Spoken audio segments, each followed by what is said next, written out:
Millionaire is shocked to see 4 children identical to him on the street, and is surprised too. The auditorium of St. Mary's Elementary School buzzed with excitement on Christmas Eve. Parents filled the seats, cameras poised to capture their children's holiday performance. In the front row, Sarah Matthews sat alone, her face pale but wearing a brave smile. Her 4 identical 5-year-old boys were about to perform, and nothing would make her miss this moment, not even the crushing pain in her chest that had been growing worse over the past weeks. On stage, Lucas, the most outgoing of her quadruplets, stepped forward for his solo. His clear voice rang out across the auditorium, singing Silent Night while his brothers Noah, Liam and Oliver swayed gently in their angel costumes behind him. Sarah's vision blurred with tears of pride, but also from the increasing dizziness she'd been fighting all evening. "Mummy, look at me," Lucas called out between verses, breaking character in his excitement. The audience chuckled warmly. Sarah managed to wave back, ignoring the cold sweat breaking out across her forehead. She had to stay strong. Just a few more minutes. Her boys needed this perfect memory. But as Lucas reached the final verse, Sarah's world began to spin. The lights of the auditorium swirled into a kaleidoscope of colors, and the music became distant, as if underwater. She gripped the armrest, her knuckles white, desperately trying to stay conscious. "Sleep in heavenly peace," Lucas's voice faded as Sarah slumped forward in her seat. The last thing she heard was her son's panicked cries of "Mummy" echoing through the auditorium, their small feet running down from the stage in their angel costumes. She wanted to tell them everything would be okay, but the darkness was already pulling her under. But in the chaos that followed, 4 terrified little boys in angel wings clustered around their unconscious mother, while parents rushed to help and someone called 911. "Please wake up," Mummy Oliver, the youngest by 2 minutes, whispered through his tears. "You promised to watch the whole show." The Christmas performance that should have been a celebration of innocence and joy had become the moment when 4 little angels faced their greatest fear, losing the only parent they'd ever known, the mother who had sacrificed everything to give them a life filled with love, despite being abandoned and alone. Before the heartbreak and struggles, Sarah Matthews was a rising star at Morrison Bennett, one of New York's most prestigious law firms. Her corner office on the 47th floor overlooked Central Park, a daily reminder of how far she'd come from her humble beginnings in a small Ohio town. At 32, she had already made junior partner, specializing in corporate law with a reputation for being both brilliant and compassionate, a rare combination in her cutthroat field. Sarah's colleagues often wondered how she maintained her humanity in an industry known for crushing souls. While others saw corporations as faceless entities, she saw the people behind them. She took pro bono cases for small business owners, spent weekends at legal clinics helping immigrants understand their rights, and mentored young female attorneys struggling to find their footing in the male-dominated legal world. Her personal style reflected this duality. Sharp Armani suits paired with small handmade earrings bought from street vendors she defended. Her long auburn hair was always perfectly styled, but she kept a photograph of her late parents' small-town diner on her desk, a reminder of where she came from and the values they had instilled in her. Sarah's rise hadn't come easily. She had worked her way through law school waiting tables, just as she had helped her parents in their diner growing up. The death of her parents in a car accident during her second year of law school had nearly derailed her dreams, but she had channeled her grief into her studies, graduating summa cum laude from Columbia Law. Their life insurance policy had paid for her final year of school, their last gift to their only child. At the firm, she was known for her photographic memory and ability to find overlooked details in contracts that saved her clients millions. But it was her laugh, warm and genuine, that made her stand out in the cold marble hallways. Her assistant, Mary, often said that Sarah was the only partner who knew the names of every cleaning staff member and security guard in the building. Life seemed perfect on paper. The apartment on the Upper East Side, invitations to gallery openings and charity galas, and a growing reputation as one of the city's top young attorneys. Yet Sarah felt something was missing. She kept her parents' wedding rings on a chain around her neck, touching them when she needed strength or guidance. Despite her success, she longed for the kind of deep, lasting love they had shared in their small-town diner, serving coffee and pie to regulars who became family. During one particularly challenging case, Sarah successfully defended a small family-owned bakery against a corporate giant trying to force them out of business. The elderly couple who owned the bakery reminded her so much of her parents that she worked through countless sleepless nights to win their case. When she succeeded, their tears of gratitude meant more to her than any bonus check. Her empathy didn't go unnoticed by the firm's senior partners. Some saw it as her greatest strength, others as a liability. "You can't save everyone," Sarah, the managing partner, once warned her. But she refused to change her approach, believing that true success meant maintaining your humanity while achieving your goals. She had turned down multiple marriage proposals from wealthy clients and fellow attorneys, knowing they were more interested in her rising star status than her heart. "You're too picky," her friends would tease, but Sarah held on to her parents' example of true partnership. But she wanted someone who would understand both the ambitious lawyer and the small-town girl who still missed her parents' diner. Little did she know that love would find her during a routine corporate merger, or that it would lead her down a path that would ultimately test every belief she held about justice, success, and the true meaning of family. The woman who had never lost a case was about to face the greatest trial of her life, one where the stakes weren't measured in dollars and cents, but in heartbeats and tiny breaths, in midnight fevers and first steps. In a love so deep, it would shake the foundations of everything she thought she knew about strength, justice, and forgiveness. Michael Richardson entered Sarah's life like a force of nature. As CEO of Richardson Global Enterprises, his presence commanded attention. Tall, impeccably dressed in bespoke suits, with steel blue eyes that seemed to see straight through the corporate facades encountered daily. Their first meeting was meant to be a simple merger consultation, but it became the beginning of a whirlwind romance that would capture the imagination of New York's elite social circles.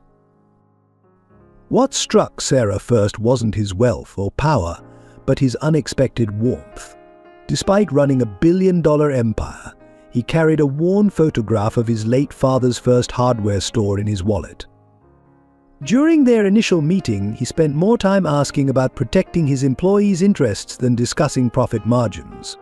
When he smiled, really smiled, not the practiced expression he wore for board meetings, it transformed his entire face, making him look younger than his 38 years. Their love story began with late-night strategy sessions over takeout Chinese food in her office, him loosening his tie while she kicked off her heels, both of them poring over contracts, but stealing glances when they thought the other wasn't looking. He brought her coffee exactly how she liked it, vanilla latte, extra hot, with a sprinkle of cinnamon. She noticed he always thanked the cleaning staff, just as she did. Their first real date was unplanned. A sudden summer thunderstorm trapped them in the office one evening. Instead of calling his driver, Michael suggested they wait it out. They ended up sitting on the floor of her office, sharing the emergency chocolate she kept in her desk drawer, trading stories about their childhoods.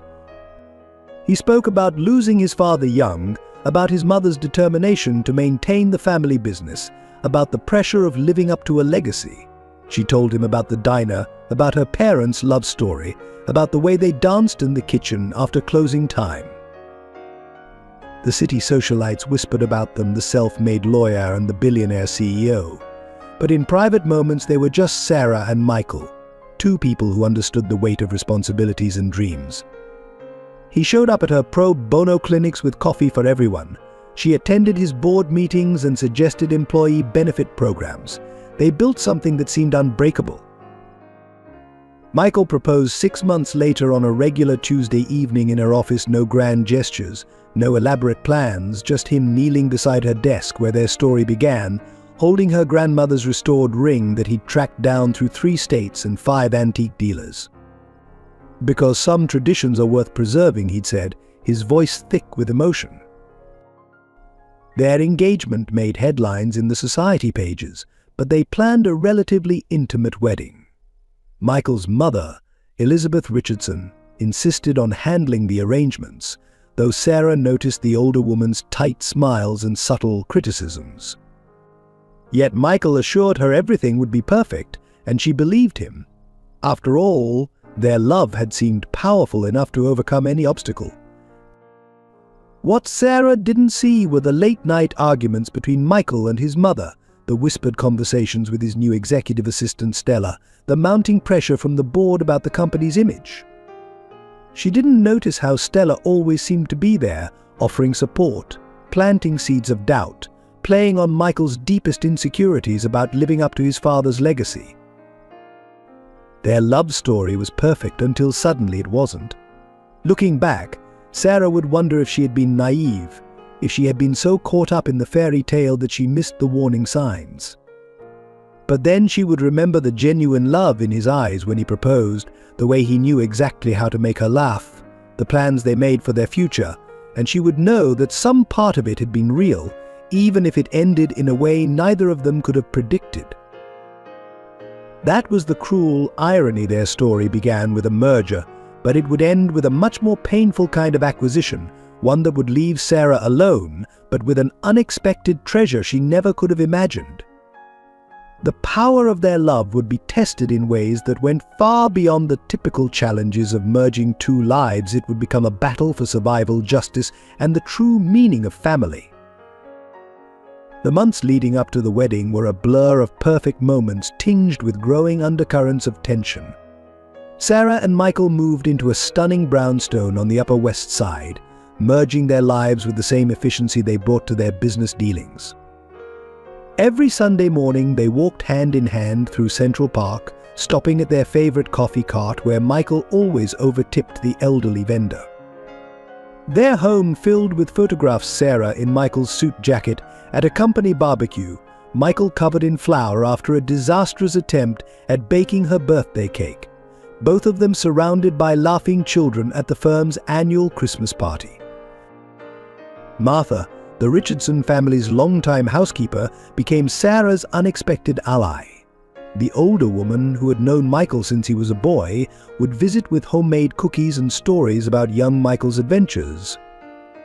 He was always a kind child, Martha would say, her eyes twinkling, until his father died and his mother. Well, she would always trail off, leaving sentences unfinished, as if holding back secrets she wasn't ready to share. Their wedding plans reflected their shared values, elegant but not ostentatious. Sarah chose a simple ivory gown that made Michael's eyes well up during her final fitting. They planned to host the ceremony in the garden of Michael's family estate, followed by a reception that would donate its excess food to local shelters. Every detail seemed to reinforce that they were building something lasting, something real. But beneath this perfect surface, subtle cracks began to form. Elizabeth Richardson's criticisms of Sarah grew more frequent, though always couched in concern. "Darling, are you sure you want to continue working after the wedding? The Richardson wives have always focused on charity work." Or, "That law clinic work is admirable, dear, but it might send the wrong message to the board." Michael would defend Sarah, but his rebuttals grew weaker, more hesitant. Then there was Stella Evans, hired as Michael's executive assistant 6 months before the wedding. Tall, elegant, and impeccably efficient, she seemed to anticipate Michael's every need. Sarah noticed how Stella's hand would linger on Michael's arm when showing him documents, how she was always at the office late when Michael worked evenings. But Sarah trusted Michael completely, dismissing her concerns as pre-wedding jitters. 2 weeks before the wedding, Sarah overheard a conversation that should have warned her. She was dropping off some contract revisions at Michael's office late one evening when she heard his mother's voice, sharp and clear. "Think about your father's legacy, Michael. What would he say about this dilution of the Richardson name?" There was a long pause before Michael replied, So quietly Sarah almost missed it. "I love her, Mother." Elizabeth's response was, "Cold love isn't always enough, darling. Sometimes duty must come first." Sarah should have confronted them then, should have fought for her love. Instead, she convinced herself it was normal pre-wedding tension. She threw herself into final preparations, the seating arrangements, the flowers, the band selection. She wrote her vows with tears of joy in her eyes, imagining their future together. The tension reached a breaking point during the final wedding planning meeting. Elizabeth had invited the city's most prominent families, turning the intimate garden ceremony into a social spectacle. When Sarah objected, Elizabeth's mask of politeness slipped. "My dear," she said, voice dripping with condescension, "you must understand that a Richardson wedding isn't just about love, it's about maintaining connections, upholding traditions that someone of your background might not fully appreciate." The hurt in Sarah's eyes prompted Michael to finally stand up to his mother, but Elizabeth's response was chilling. "You'll thank me one day, Michael, for protecting our family's interests." Her gaze swept over Sarah dismissively. "Some people simply aren't meant for our world." The night before the wedding, Sarah sat alone in their brownstone, touching her parents' rings around her neck. She thought about calling Michael, about sharing her fears, but he was at the traditional Richardson family dinner she hadn't been invited to attend. Instead, she reread their vows and reminded herself that love could conquer anything: class differences, family disapproval, social expectations. She had no way of knowing that at that very moment in the Richardson mansion, a carefully orchestrated plan was being set in motion, one that would shatter not just her wedding dreams, but the very foundation of her world. The perfect love story was about to become a testament to the destructive power of pride, prejudice, and the price some people are willing to pay to maintain their social standing. Behind the perfectly manicured facade of the Richardson mansion, Elizabeth Richardson and Stella Evans orchestrated their plan with surgical precision. The night before the wedding, they sat in Elizabeth's private study, crystal glasses of aged scotch in hand, finalizing the details that would destroy Sarah Matthews' happiness. "The girl is a liability," Elizabeth declared, her aristocratic features hardened by years of maintaining the Richardson legacy. "She'll never understand our world, our obligations. Her pro bono work, her bleeding heart causes, it's already affecting our business relationships." The Vandermeers withdrew their investment after she represented those protesters. Stella nodded, her designer heels crossed elegantly at the ankle as she reviewed their carefully crafted strategy. For 6 months, she had played her role perfectly: the efficient assistant, the sympathetic ear, slowly planting seeds of doubt in Michael's mind. "He's beginning to question things," she reported. The comments about his father's disappointment were particularly effective. The two women had meticulously documented every potential scandal: Sarah's working-class background, her parents' diner, her pro bono work with controversial clients. They had even hired private investigators to dig through her past, hoping to find something damaging. When they found nothing, they simply created their own narrative. The board members were quite concerned when I mentioned her investigation into our overseas operations. Stella smiled, refilling their glasses. Of course, she was only doing her due diligence for the merger, but it's amazing how things can be reinterpreted with the right spin. Elizabeth's triumph was interrupted by Martha's unexpected entrance with fresh tea. The housekeeper's hands trembled slightly as she set down the tray, her eyes downcast. She had overheard enough over the months to understand what was happening, but fear of losing her position and genuine affection for the family she'd served for decades kept her silent. "That will be all." Martha Elizabeth dismissed her sharply, waiting until the door closed before continuing. "Tomorrow, everything must appear natural. Michael must believe this is his decision. His father built this empire from nothing. I won't watch it crumble because of some common girl's romantic notions." Stella pulled out a folder containing fabricated documents, suggesting Sarah was preparing for a hostile takeover through her law firm. "These will be on his desk first thing tomorrow. With all the doubts we've planted, it should be the final push he needs." What neither woman knew was that Martha lingered outside the door, her heart heavy with the weight of their schemes. She thought of Sarah's kindness, of how the young lawyer always asked about her grandchildren, brought her soup when she was ill. But Martha's own past held her captive. Elizabeth knew secrets that could destroy more than just her employment. The manipulation had been comprehensive.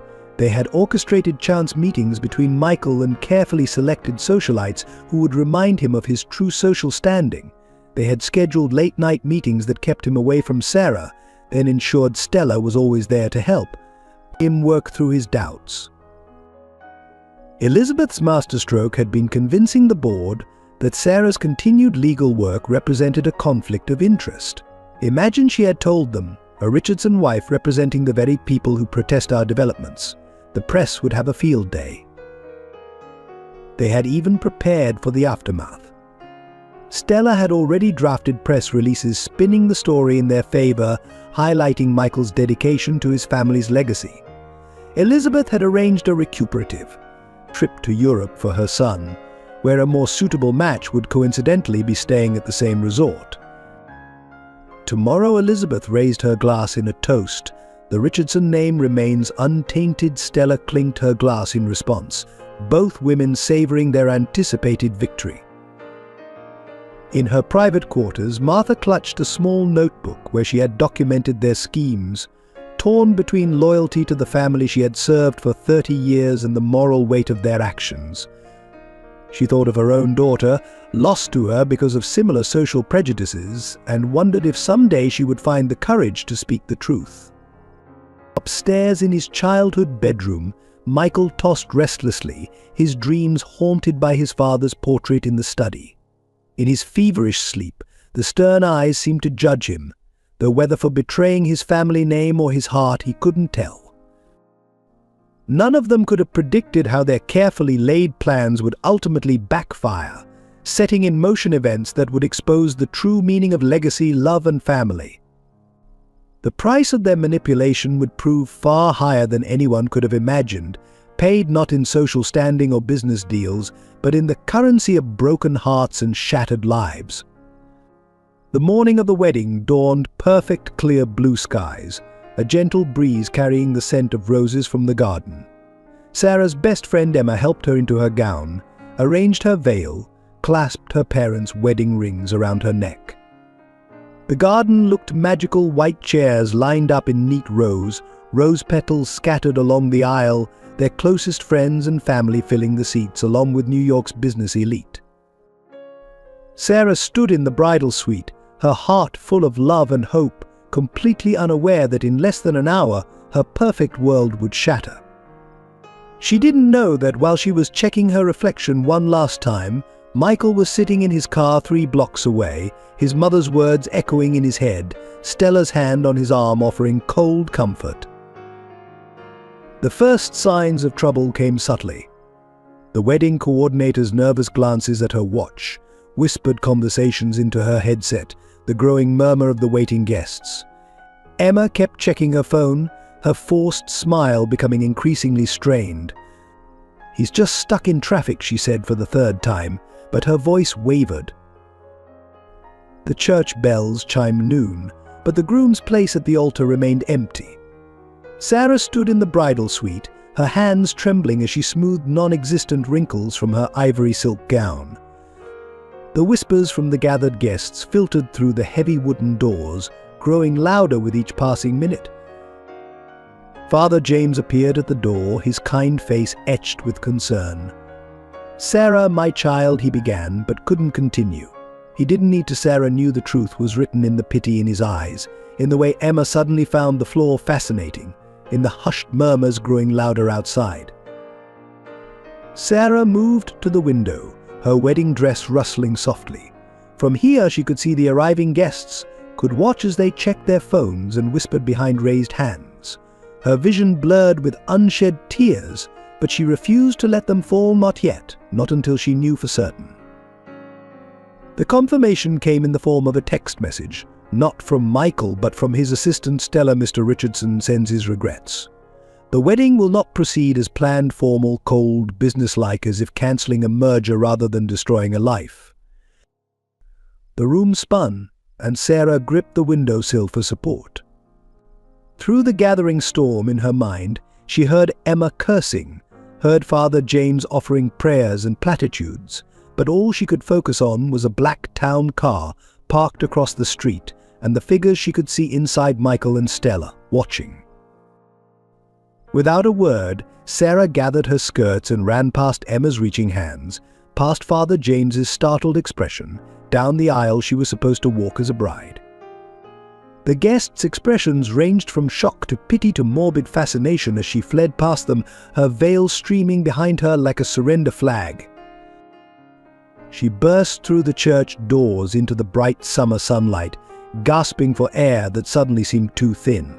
The town car was still there.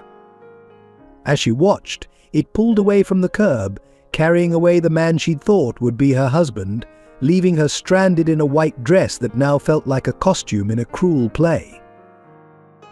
The first wave of nausea hit her then, sudden and violent. She barely made it to a nearby planter before retching, her body rejecting more than just the breakfast Emma had insisted she eat. When she straightened, she saw her reflection in a store window, mascara streaked, lipstick smeared, veil askew, a ruined bride, a cautionary tale. But the nausea didn't pass. It lingered, along with a dizziness that had nothing to do with emotional trauma. Sarah's knees buckled, and she sank onto the church steps, her white dress pooling around her like spilled milk. Emma was there, suddenly wrapping her in a coat, despite the summer heat, trying to shield her from the smartphones already capturing her humiliation. "I'm taking you to the hospital," Emma declared, her tone brooking no argument. "You've been off for days," and this stressed Sarah wanted to protest, but another wave of nausea silenced her. As Emma helped her into a taxi, Sarah caught one last glimpse of herself in the rearview mirror. Despite the tears, despite the smeared makeup and disheveled hair, there was something else in her reflection, something in her eyes that spoke of steel beneath the silk, of strength yet to be tested. Later that evening, in a sterile hospital room, Sarah would learn the truth that would change everything. The blood test results were clear: she was pregnant. Not just pregnant, she was carrying quadruplets. 4 tiny lives already growing inside her, blissfully unaware that their father had just abandoned them all. The doctor's words washed over her high-risk pregnancy, necessary precautions, regular monitoring, but all Sarah could think about was the irony. Michael had walked away from one life, not knowing he was really abandoning 5. She pressed her hand to her still flat stomach, feeling a fierce protectiveness surge through her. The aftermath of the wedding devastation unfolded like a carefully orchestrated symphony of humiliation. The New York Society pages gleefully reported every detail: Richardson heir leaves pro bono princess at altar. The law firm's managing partner called her into his office the next day, speaking in carefully measured tones about image and client confidence. Her cases were reassigned, her corner office quietly cleared out, her nameplate removed as if she had never existed. Elizabeth Richardson's influence reached far. Job offers mysteriously disappeared. Law firms that had once courted her suddenly had no positions available. Sarah's carefully built professional network crumbled as former colleagues avoided her calls, afraid of being associated with her fall from grace. Even her apartment building's board found sudden concerns with her lease renewal. The truth about Stella's role emerged piece by piece, like a dark puzzle assembling itself in Sarah's nightmares. Martha, the Richardson family's housekeeper, was the first to break her silence, arriving at Sarah's apartment with a box of evidence and a heart heavy with guilt. "I should have told you sooner," Martha confessed, her weathered hands trembling as she spread out emails, photographs, and handwritten notes across Sarah's kitchen table. Stella wasn't just Michael's assistant. She was Elizabeth Richardson's plant from the beginning, chosen specifically to drive a wedge between you and Michael. The evidence was damning: emails between Elizabeth and Stella detailing their careful manipulation, scheduled late-night meetings to keep Michael away from Sarah, orchestrated moments of intimacy between Stella and Michael that Sarah was meant to witness. And carefully crafted rumors spread through the company about Sarah's supposed gold-digging intentions. Most devastating were the photographs Stella consoling Michael after manufactured arguments with Sarah, intimate dinners Elizabeth had arranged under the guise of business meetings, and countless moments designed to make Michael question his choice of bride. "Elizabeth was convinced you would ruin the Richardson legacy," Martha explained, her voice thick with emotion. "She saw how you challenged Michael to be better, to question the company's old ways. She couldn't bear to see her control over him slipping away." Sarah learned how Stella had played her part masterfully, becoming Michael's confidante while subtly reinforcing his mother's concerns. She would casually mention how Sarah's pro bono work might affect the company's image, how her independent streak might not suit a Richardson wife, how her background might make certain board members uncomfortable. The morning of the wedding, Stella had made her final move. She showed Michael a fabricated document suggesting Sarah had been investigating the company's finances, preparing for a potential hostile takeover through her law firm. It was a lie, but combined with months of careful manipulation and his mother's constant pressure, it was enough to break Michael's already wavering resolve. He sat in his car for an hour before leaving, Martha revealed, dabbing at her eyes with a handkerchief. Stella was with him the whole time, whispering poison in his ear. When he finally decided to leave, she was already typing the message to you on her phone. She'd had it drafted for weeks. Sarah listened to it all with a strange detachment, one hand resting protectively over her stomach where her babies grew. The betrayal was complete, orchestrated with the precision of a military campaign. She thought of all the times Stella had smiled at her, had helped with wedding plans, had offered seemingly kind advice. Every moment had been calculated, every interaction designed to lead to her destruction. Now, sitting in her rapidly emptying apartment, Sarah faced the reality of her situation, pregnant with quadruplets, professionally blacklisted and socially ostracized. But as she touched her parents' wedding rings around her neck, she felt their strength flow into her. These babies might not have a father, but they had her, and she would make sure that would be enough. Sarah's first weeks of pregnancy were a lesson in survival. The morning sickness was relentless, intensified by carrying 4 babies. Her once pristine bathroom became her most frequent refuge, the cold tile floor her constant companion as waves of nausea racked her body at all hours. She could no longer keep her regular hours at her temporary legal assistant job. The smell of coffee in the office made her dizzy, and the fluorescent lights triggered migraines that left her seeing spots. Her doctor's warnings echoed in her head during sleepless nights. Quadruplet pregnancies are extremely high risk. You'll need to stop working much sooner than planned. Complete bed rest may be necessary. The medical bills were already mounting, and her insurance, while good, wasn't designed for such a complex pregnancy. Sarah's savings, meant for a down payment on a house with Michael, would be depleted by medical expenses long before the babies arrived. The first real estate agent laughed when Sarah inquired about 2-bedroom apartments in safe neighborhoods on a single income with 4 babies on the way. "Honey, you might want to look in New Jersey," she suggested. The second agent urged her to reach out to the father for support. The third didn't even return her calls after learning her situation. She finally found a small apartment in Queens, far from her beloved Upper West Side. The elevator was unreliable and the nearest subway station was a 15-minute walk, but it had 2 tiny bedrooms and a superintendent who didn't ask too many questions. She moved in with only what she could carry, leaving behind the carefully curated life she'd built over the past decade. The loneliness was the hardest part. Her society friends disappeared, not wanting to be associated with such scandal. Law firm colleagues stopped returning her calls, afraid her situation might be contagious. Even Emma, her closest friend, grew distant, uncomfortable with Sarah's new reality of discount maternity clothes and grocery store coupons.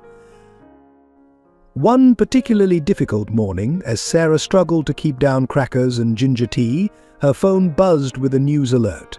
There was Michael, smiling on the cover of Business Weekly, announcing Richardson Global's expansion into Asian markets.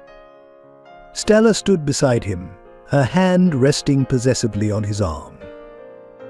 The caption praised their dynamic partnership. Sarah barely made it to the bathroom before losing what little breakfast she'd managed to eat.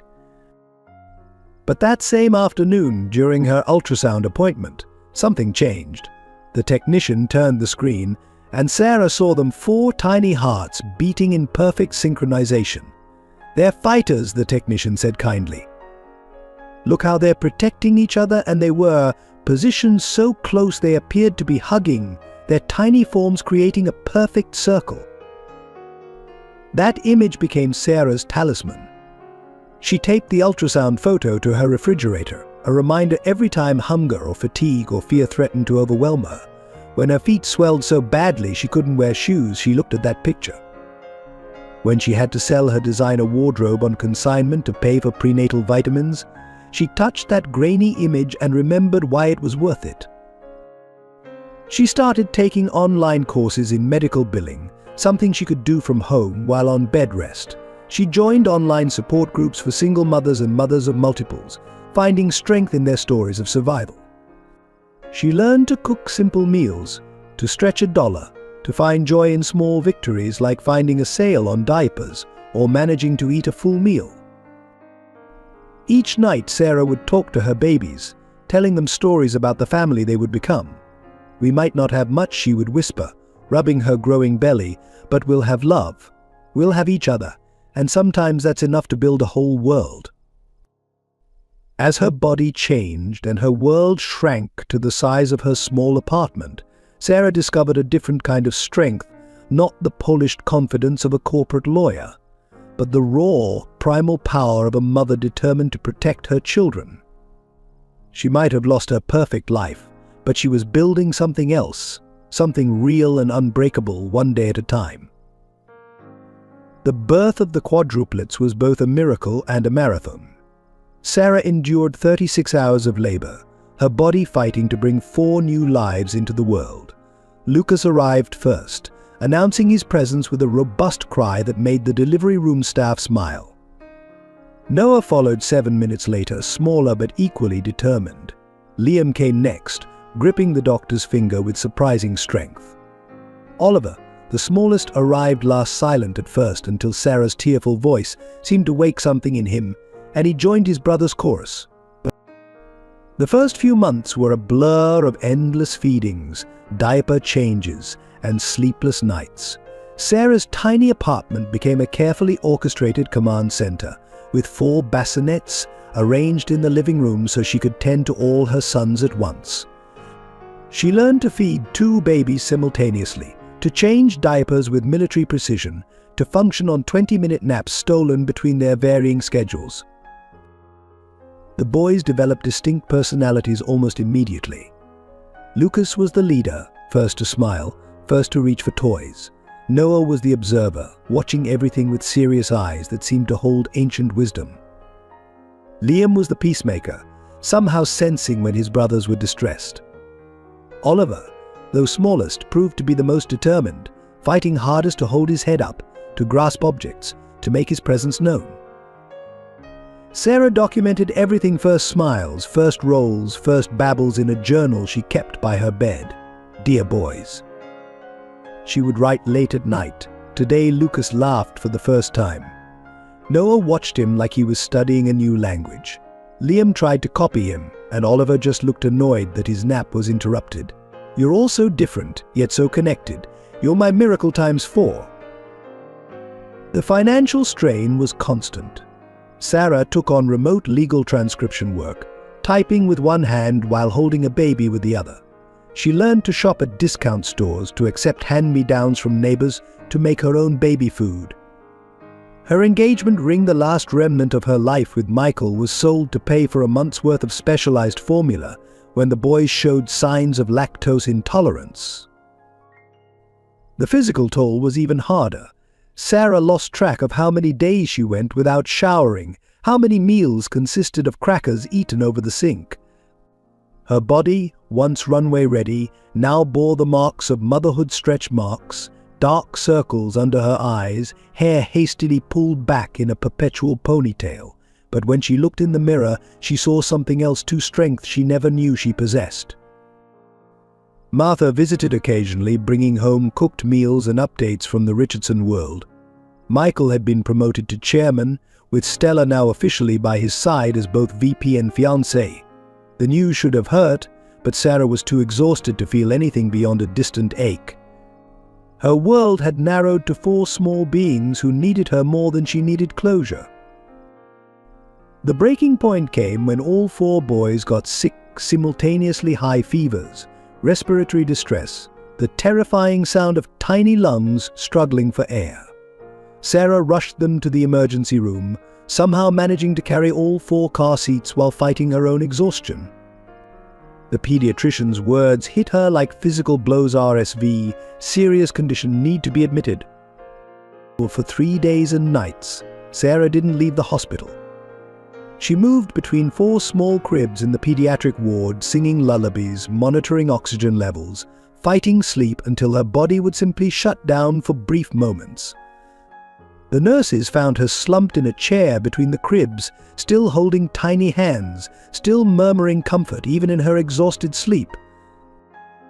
When the boys finally recovered, Sarah faced a stack of medical bills that made her knees weak. She had maxed out her credit cards, depleted her savings, and still owed thousands. The hospital's financial aid office suggested she seek child support, but the thought of reaching out to Michael, of having to explain these beautiful boys to someone who had abandoned them before knowing they existed, made her physically ill.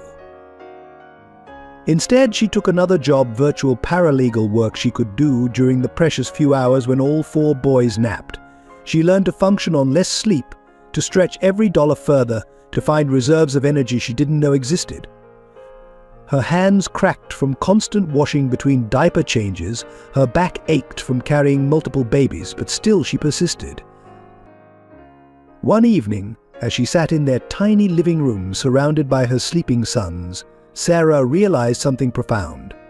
This overwhelming, exhausting, beautiful chaos was her new normal. These 4 tiny humans had rewritten her definition of success, of strength, of love. The life she had planned with Michael seemed like a distant dream, replaced by something harder but infinitely more precious. She wasn't just surviving anymore, she was building a family, one sleepless night at a time. The headaches began shortly after the boys' first birthday. At first, Sarah dismissed them as stress and exhaustion, natural consequences of raising 4 toddlers alone while working multiple remote jobs. But when she collapsed during Lucas's first steps, barely managing to break her fall to avoid crushing Noah, who was crawling nearby, she could no longer ignore the warning signs. The free clinic doctor looked concerned as he reviewed her symptoms.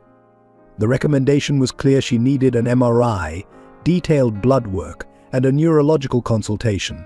Sarah's insurance, already stretched thin by the boys' needs, would barely cover a fraction of the costs. She left with a prescription for pain medication she couldn't afford and a growing sense of dread. Her work performance began to suffer. The law firm she did virtual paralegal work for noticed mistakes in her documentation. The transcription service complained about missed deadlines. Each error meant less income, each missed deadline another opportunity lost. The migraines grew worse, accompanied by dizzy spells that made caring for 4 active toddlers increasingly dangerous. One morning, while preparing the boys' breakfast, her vision blurred completely. She gripped the kitchen counter, fighting unconsciousness, while 4 pairs of eyes watched her with growing concern. "Mama sick?" Liam asked, his small face scrunched with worry. The other boys picked up on their brother's distress, and soon all 4 were crying. Sarah forced herself to remain upright, to smile through the pain, to pretend everything was fine. That evening, after finally getting the boys to sleep, Sarah found an email from her primary employer. Her services would no longer be required due to quality concerns. The timing couldn't have been worse. Rent was due, the pantry was nearly empty, and she had just spent the last of her emergency fund on antibiotics when Oliver developed an ear infection. Martha, stopping by with groceries, found Sarah sitting on the kitchen floor, surrounded by unpaid bills and rejection letters from job applications. The older woman took one look at Sarah's pale face and swollen eyes and made an executive decision. "You need medical attention," she declared. "I'm watching the boys tomorrow, and you're going to the hospital." The emergency room doctor was direct. Without proper testing and treatment, Sarah's condition could become life-threatening. As she lay in the hospital bed waiting for test results she couldn't afford, Sarah faced her darkest fear. Not death itself, but leaving her boys alone. Who would understand that Lucas needed his blue blanket to sleep, that Noah could only eat if his food didn't touch, that Liam got anxious in crowds, that Oliver needed extra hugs after his nightmares?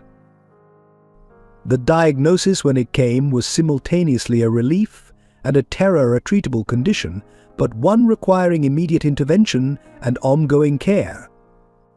The treatment plan the doctor outlined might as well have been written in another language. All Sarah could see were dollar signs she couldn't possibly afford.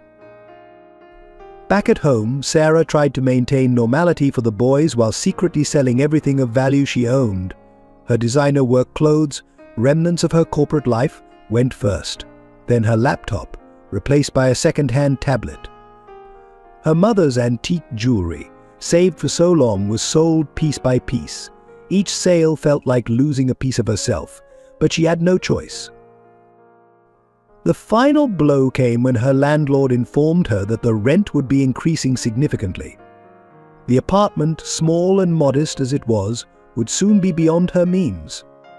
The thought of moving 4 toddlers, of starting over yet again while dealing with her health issues, seemed impossible. That night, after the boys were asleep, Sarah allowed herself 5 minutes of tears, just 5 minutes to acknowledge the unfairness of it all, to feel the crushing weight of her responsibilities, to wonder how much more she could take. Then she wiped her eyes, opened her laptop, and began researching cheaper neighborhoods, assistance programs, and work-from-home opportunities she could manage around her health issues. As she worked, she heard a small sound from the boys' room. Oliver stood in the doorway, clutching his teddy bear. "Mama," he whispered. Hurt, Sarah opened her arms, and he ran to her, followed quickly by his brothers, who seemed to sense their youngest sibling's distress. Soon all 4 boys were piled in her lap, their small hands patting her face, offering the kind of pure love only children can give. Looking at their concerned little faces, Sarah made a silent vow. She would find a way through this. She would get the treatment she needed. She would keep their little family together. Because while her body might be failing her, her determination never would. These boys were her miracle, her purpose, her strength, and for them she would fight with everything she had. The autism diagnosis for Oliver came just after the boys turned 2. Sarah had noticed the differences early on: how he avoided eye contact, his intense reactions to certain sounds, his tendency to line up toys in perfect rows while his brothers babbled and played together. Oliver often retreated into his own world, finding comfort in repetitive movements and strict routines. The developmental pediatrician was gentle but direct. Oliver shows clear signs of autism spectrum disorder. Early intervention is crucial. She handed Sarah a thick packet of information: recommended therapies, specialist referrals, support groups.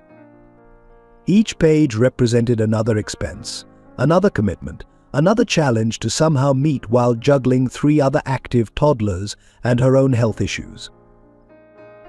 The cost of Oliver's needed therapies was staggering: speech therapy, occupational therapy, behavioral intervention, none fully covered by her insurance. The specialist recommended 20 hours a week of intensive therapy, a number that made Sarah's head spin. She did the math late at night. Even if she took another job, sold everything she owned, it wouldn't be enough. The other boys, though young, sensed something was different. Lucas became fiercely protective of his youngest brother, interpreting Oliver's needs when words failed him. Noah would sit quietly beside Oliver during his meltdowns, not touching, just being present. Liam learned to warn his brother before making loud noises, instinctively understanding Oliver's sensitivities. Sarah threw herself into research, learning everything she could about autism. She transformed their small apartment into a therapy space, visual schedules on the walls, sensory toys in every corner, picture cards for communication. She learned to anticipate Oliver's triggers, to celebrate his unique way of seeing the world, to find new ways to connect with her silent, beautiful boy. The financial strain became unbearable. Sarah started skipping her own medical treatments to pay for Oliver's therapy. She learned to function through migraines, to hide her dizzy spells, to push through exhaustion. The other boys needed her too. Lucas was showing early reading ability. Noah had developed a passion for art. Liam was struggling with separation anxiety. Each child required individual attention she struggled to provide. One particularly challenging afternoon, Oliver had a massive meltdown in the grocery store. The fluorescent lights, the crowd, the unfamiliar sounds, it was too much. As he screamed and flailed, other shoppers stared and whispered. Sarah could hear their judgments, poor discipline. Shouldn't bring them out, can't handle 4 kids through her tears. She noticed her other sons forming a protective circle around their brother, glaring at the onlookers with fierce loyalty. That evening, after finally getting all 4 boys to sleep, Sarah found Oliver's favorite stuffed elephant torn, a casualty of the day's meltdown. As she sat on the bathroom floor, carefully stitching it back together, her vision blurred with exhaustion and tears.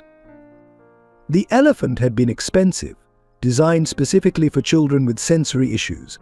She had bought it with the last of her savings, and now, like everything else in their lives, it was barely holding together. But as she worked, she could hear her boys breathing peacefully in the next room. Oliver's weighted blanket, another specialty purchase she couldn't really afford, had helped him finally settle. Through the baby monitor, she heard him making the soft humming sound that meant he felt safe and content. His brothers had arranged themselves around him as they always did, Lucas close to the door, ready to protect, Noah and Liam on either side, all of them unconsciously caring for their vulnerable sibling. Martha, who had become their lifeline, arrived the next morning to find Sarah practicing flashcards with Oliver while simultaneously helping Lucas with letters, watching Noah draw, and comforting Liam through a scraped knee.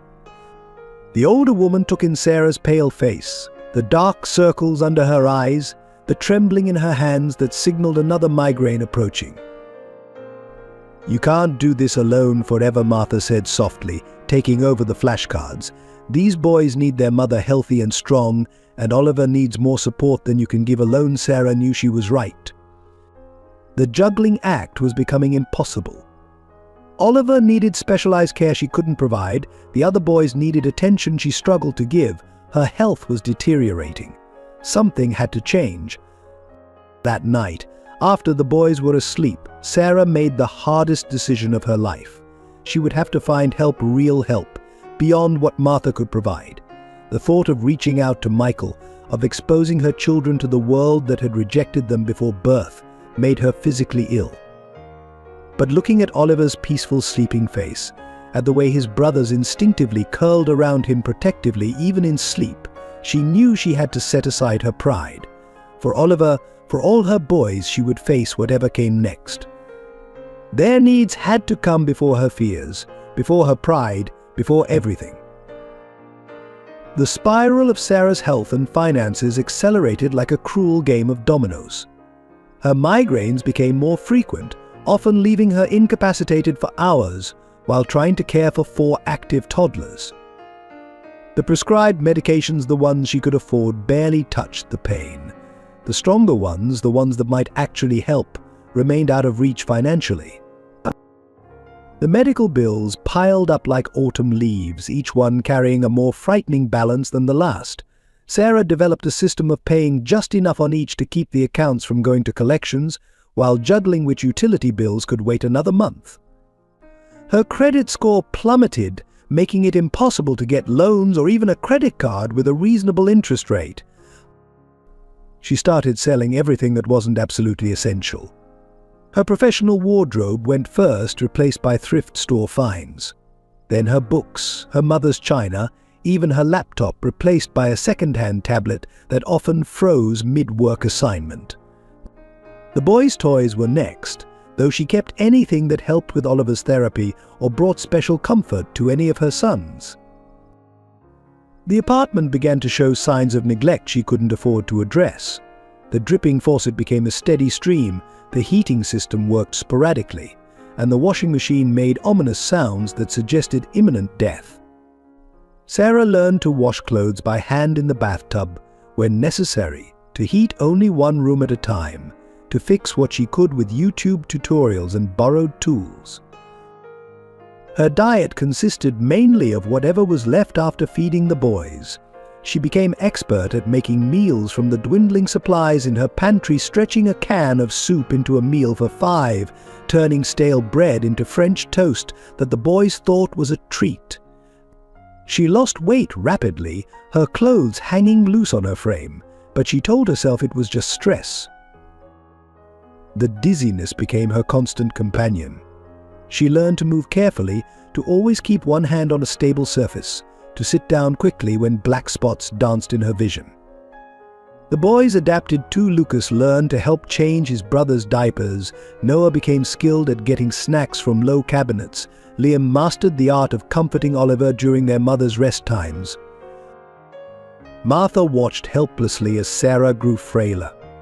The once vibrant lawyer now moved like an elderly woman, her skin pale, her hands trembling as she performed the simplest tasks.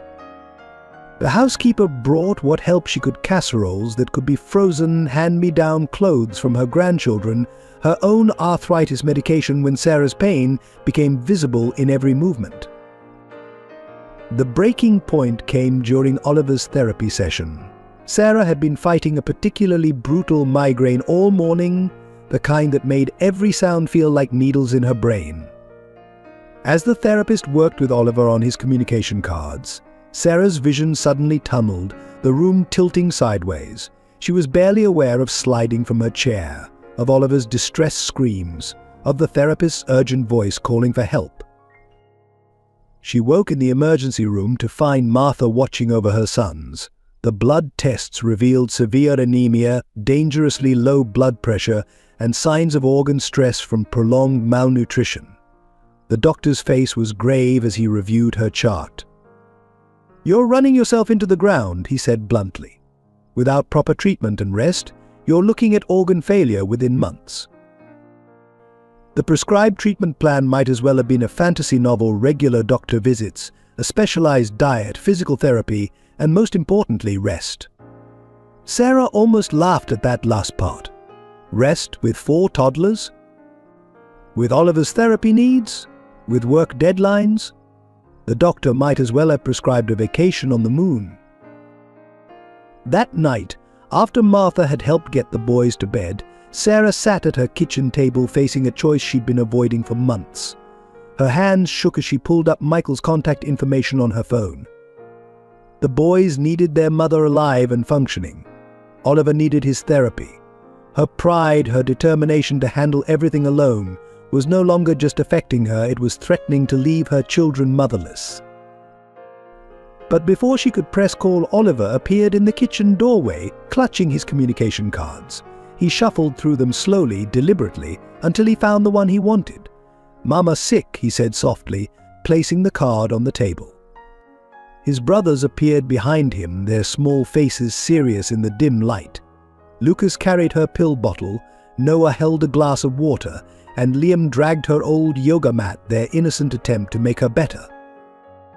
Sarah's vision blurred with tears as her sons surrounded her, offering comfort in their own ways. They were so young, yet they understood so much.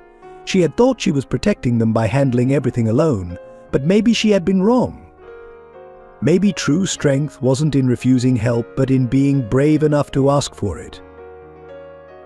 Michael Richardson's return to Sarah's life wasn't dramatic: no thunderstorm, no chance encounter in a fancy restaurant, no tearful confrontation. Instead, it happened on an ordinary Tuesday afternoon at Franklin Park, where Sarah took the boys to play after Oliver's therapy session. She was helping Noah build a sandcastle while keeping an eye on Lucas and Liam on the swings, Oliver seated nearby methodically lining up his toy cars. The familiar voice hit her like a physical blow. Sarah. She looked up to find Michael standing there, impeccably dressed in a business suit that seemed absurdly out of place in the modest neighborhood park. He was staring not at her but at the four boys, his face a mask of confusion and dawning recognition. The resemblance was undeniable. All four boys had his steel blue eyes, his strong jawline already visible in their toddler features. Lucas, always the protective one, immediately ran to his mother's side, studying the stranger with suspicious eyes. Liam and Noah followed, while Oliver remained focused on his cars, seemingly oblivious to the tension crackling in the air. "They're yours," Sarah said simply, standing to face him. It wasn't a question. She watched as the truth settled over him. 4 lives he had unknowingly abandoned that day at the church. His face paled, and for a moment she thought he might collapse. "Quadruplets," he whispered, his voice hoarse. "How?" When he trailed off, mathematical calculations clearly running through his mind, matching dates to possibilities until the truth became undeniable. "I found out the day you left," Sarah replied, her voice steady despite her racing heart. "About an hour after your assistant texted to cancel our wedding." The bitterness in her voice made Lucas grip her hand tighter, sensing his mother's distress. Michael took a step forward, then stopped as all 3 standing boys moved closer to their mother. "Why didn't you tell me?" he asked, and for a moment Sarah saw a flash of the man she had loved, vulnerable, uncertain, human. "Tell you," she laughed, but there was no humor in it. "Should I have chased after your car? Called your office where Stella was already installed as your personal assistant? Begged your mother for an audience?" She took a deep breath, conscious of her son's eyes on her. "You made your choice, Michael. I made mine." He looked at each boy in turn, his gaze lingering on Oliver, who had begun rocking slightly, overwhelmed by the charged atmosphere. "What are their names?" he asked softly. Before Sarah could answer, Lucas stepped forward, chin raised defiantly. "I'm Lucas," he announced. "That's Noah and Liam, and Ollie is our brother, but he doesn't like strangers." The pride and protectiveness in his young voice made Sarah's heart swell. Michael knelt to Lucas's level, but the boy backed away, returning to his mother's side. "They're beautiful," Sarah, Michael said, standing again. "They're perfect. I had no idea." "No, you didn't," Sarah agreed. "And now you do? That's all there is to say." She began gathering the boys' toys, signaling that the conversation was over. But Michael wasn't finished. "We need to talk about this," he insisted. "They're my sons too. I have rights." Sarah straightened, maternal instinct flaring. "Rights," her voice was low, dangerous. "Were you there when I was put on bed rest at 6 months? When I had to choose between buying groceries or prenatal vitamins? When Oliver was diagnosed with autism and I had to fight insurance companies alone?" Each question made Michael flinch, but she continued. "Where were your rights when they had their first words? First steps? First fevers?" "I want to make it right," Michael said, reaching into his jacket for his business card. "My lawyers will be in touch. We can work out custody, support, visitation." "Lawyers," Sarah interrupted, gathering her boys closer. "That's your solution? More lawyers, more contracts, more business deals?" She shook her head. "These aren't merger documents, Michael. These are children, your children, who have never known their father because he chose his mother's approval over their existence." Oliver chose that moment to become overwhelmed, his quiet humming escalating into distress. Sarah immediately went to him, her movements practiced and gentle, while his brothers formed a protective circle around them both. The scene said more than words could. This was a family bonded by love and hardship, complete in their incompleteness. The court battles began in early spring, just as the boys were mastering their first bicycles. Sarah sat in the imposing courthouse, her threadbare suit a stark contrast to Michael and Stella's designer attire. The initial hearing set the tone for what would follow, a war of resources versus resilience. Michael's lawyers presented a devastating case. They highlighted Sarah's financial struggles, her health issues, the challenges of raising 4 children alone, and particularly Oliver's special needs. They painted a picture of a mother overwhelmed, unable to provide the advantages the Richardson name could offer. My clients can provide these children with every opportunity, their lead attorney argued. Private schools, specialized therapy for Oliver, summer homes, trust funds, advantages every child deserves. The judge listened intently as they outlined plans for the boys' future plans that notably didn't include Sarah. When Sarah's court-appointed lawyer stood to speak, she felt her heart sink. The young man, though well-meaning, was clearly outmatched by the Richardson legal team. His arguments about maternal bonds and emotional well-being seemed weak against their promises of material prosperity. But then something unexpected happened. The boys' preschool teacher, Mrs. Thompson, requested to testify despite obvious intimidation from the Richardson lawyers. She spoke firmly about what she'd observed. These boys are the most well-adjusted children in my class, she stated. They show remarkable empathy, especially with Oliver. They work together, support each other. That doesn't come from money, it comes from exceptional parenting. The court-appointed child psychologist was next. Separating these children from their mother would be traumatic, she testified. They've formed a unique bond, not just mother and sons, but as a unit. They've developed coping mechanisms, support systems. Breaking that apart could cause irreparable harm. Still, the Richardson influence was powerful. Each hearing brought new experts testifying about the advantages of wealth, the importance of a father's presence, the benefits of private education.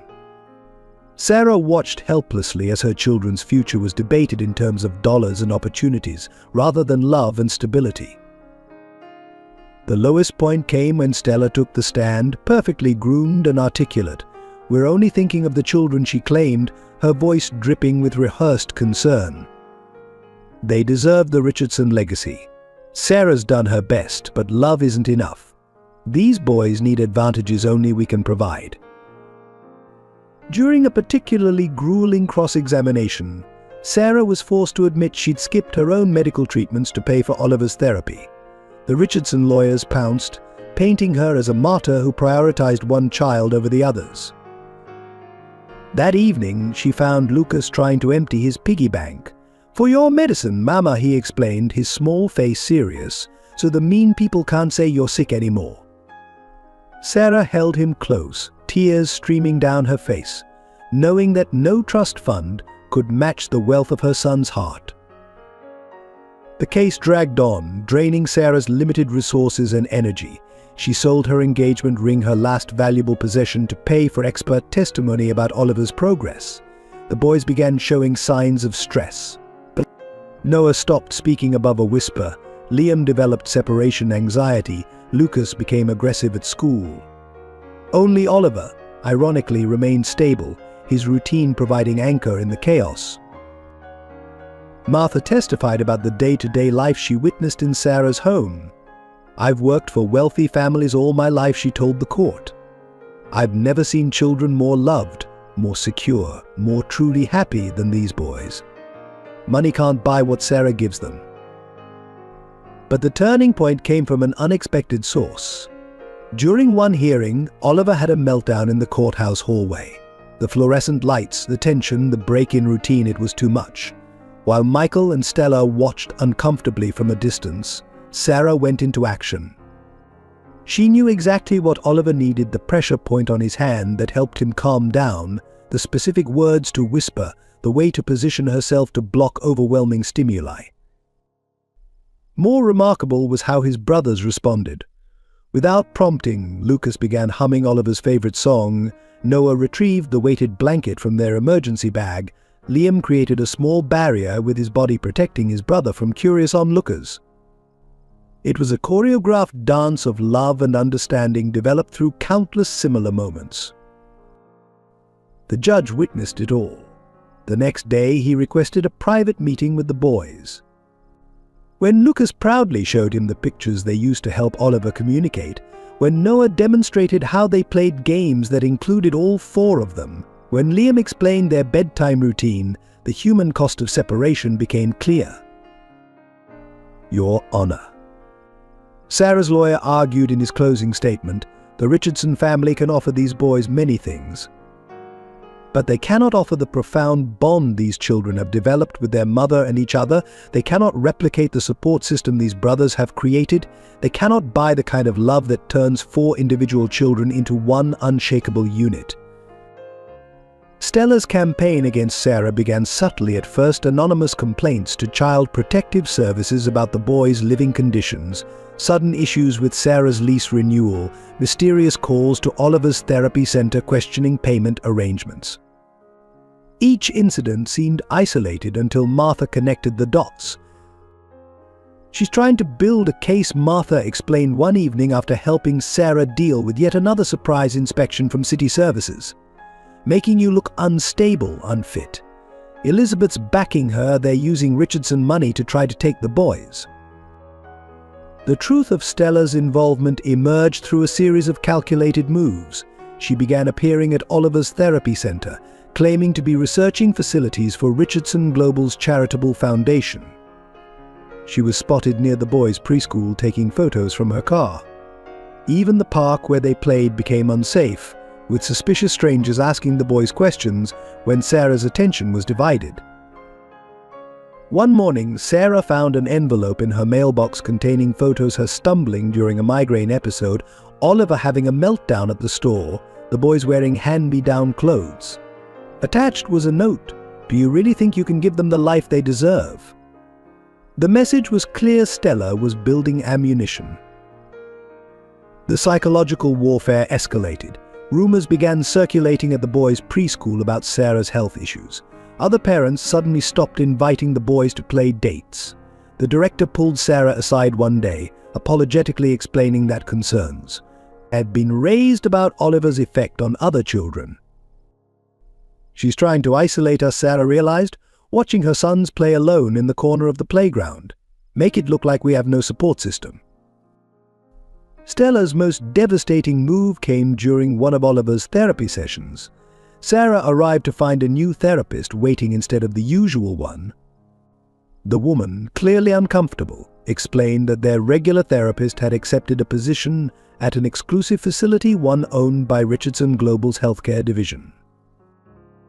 She's picking us apart piece by piece, Sarah confided to Martha that evening, taking away everything that helps us function. Martha held her as she finally broke down, careful to cry quietly so the boys wouldn't hear. The campaign affected the boys differently. Lucas became more protective, refusing to leave his brother's side at school. Noah stopped drawing, his usual artistic outlet silenced by anxiety. Liam developed nightmares, crawling into Sarah's bed every night. Only Oliver seemed unchanged, his routine-driven world a sanctuary from the chaos around them. Stella's appearances became more brazen. She showed up at Sarah's apartment building wearing designer clothes that made Sarah's worn jeans and t-shirt feel like a statement of inadequacy. Michael only wants what's best for his sons, she would say, her voice dripping with false concern. We can provide them with everything they need, the best schools, the best doctors, the best opportunities. The implied threat was clear. Sarah's love wasn't enough. The boys needed material advantages she couldn't provide. Each encounter left Sarah feeling smaller, more inadequate, more afraid. The final straw came when Stella orchestrated a meeting with Oliver's developmental pediatrician. Sarah arrived for a routine appointment to find Stella already there, speaking intimately with the doctor. We're discussing treatment options available through Richardson Global's medical network, Stella explained smoothly. Options that could help Oliver tremendously, with the right custody arrangement, of course. Sarah fled the office, Oliver in her arms, his brothers trailing behind. That evening, as she watched her sons sleep, their faces peaceful despite the storm raging around them, she made a decision. She wouldn't let Stella destroy what they had built. She began documenting everything, every mysterious phone call, every suspicious incident, every appearance by Stella.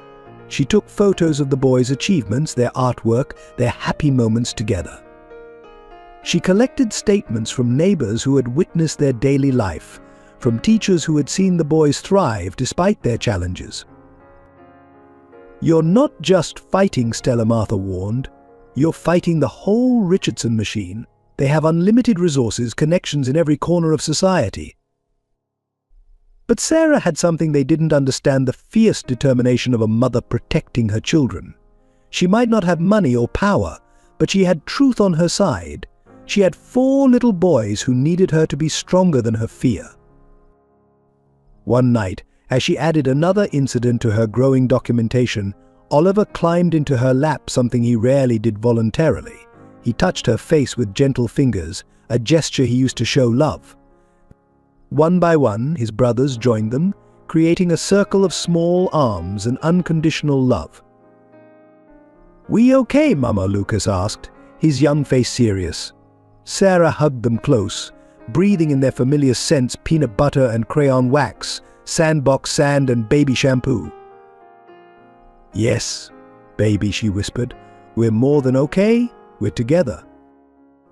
Let Stella play her games, Sarah thought. Let her try to break them apart with money and power and false concerns. She didn't understand that some things couldn't be bought or manipulated, like the way Noah knew exactly how to calm Oliver during a meltdown, or how Liam always saved his favorite cookies for his brothers, or how Lucas read bedtime stories to them all, making up words he couldn't yet read. Martha's investigation began with guilt and ended with redemption. For years she had carried the weight of her silence, watching from the shadows as Elizabeth and Stella systematically destroyed Sarah's life.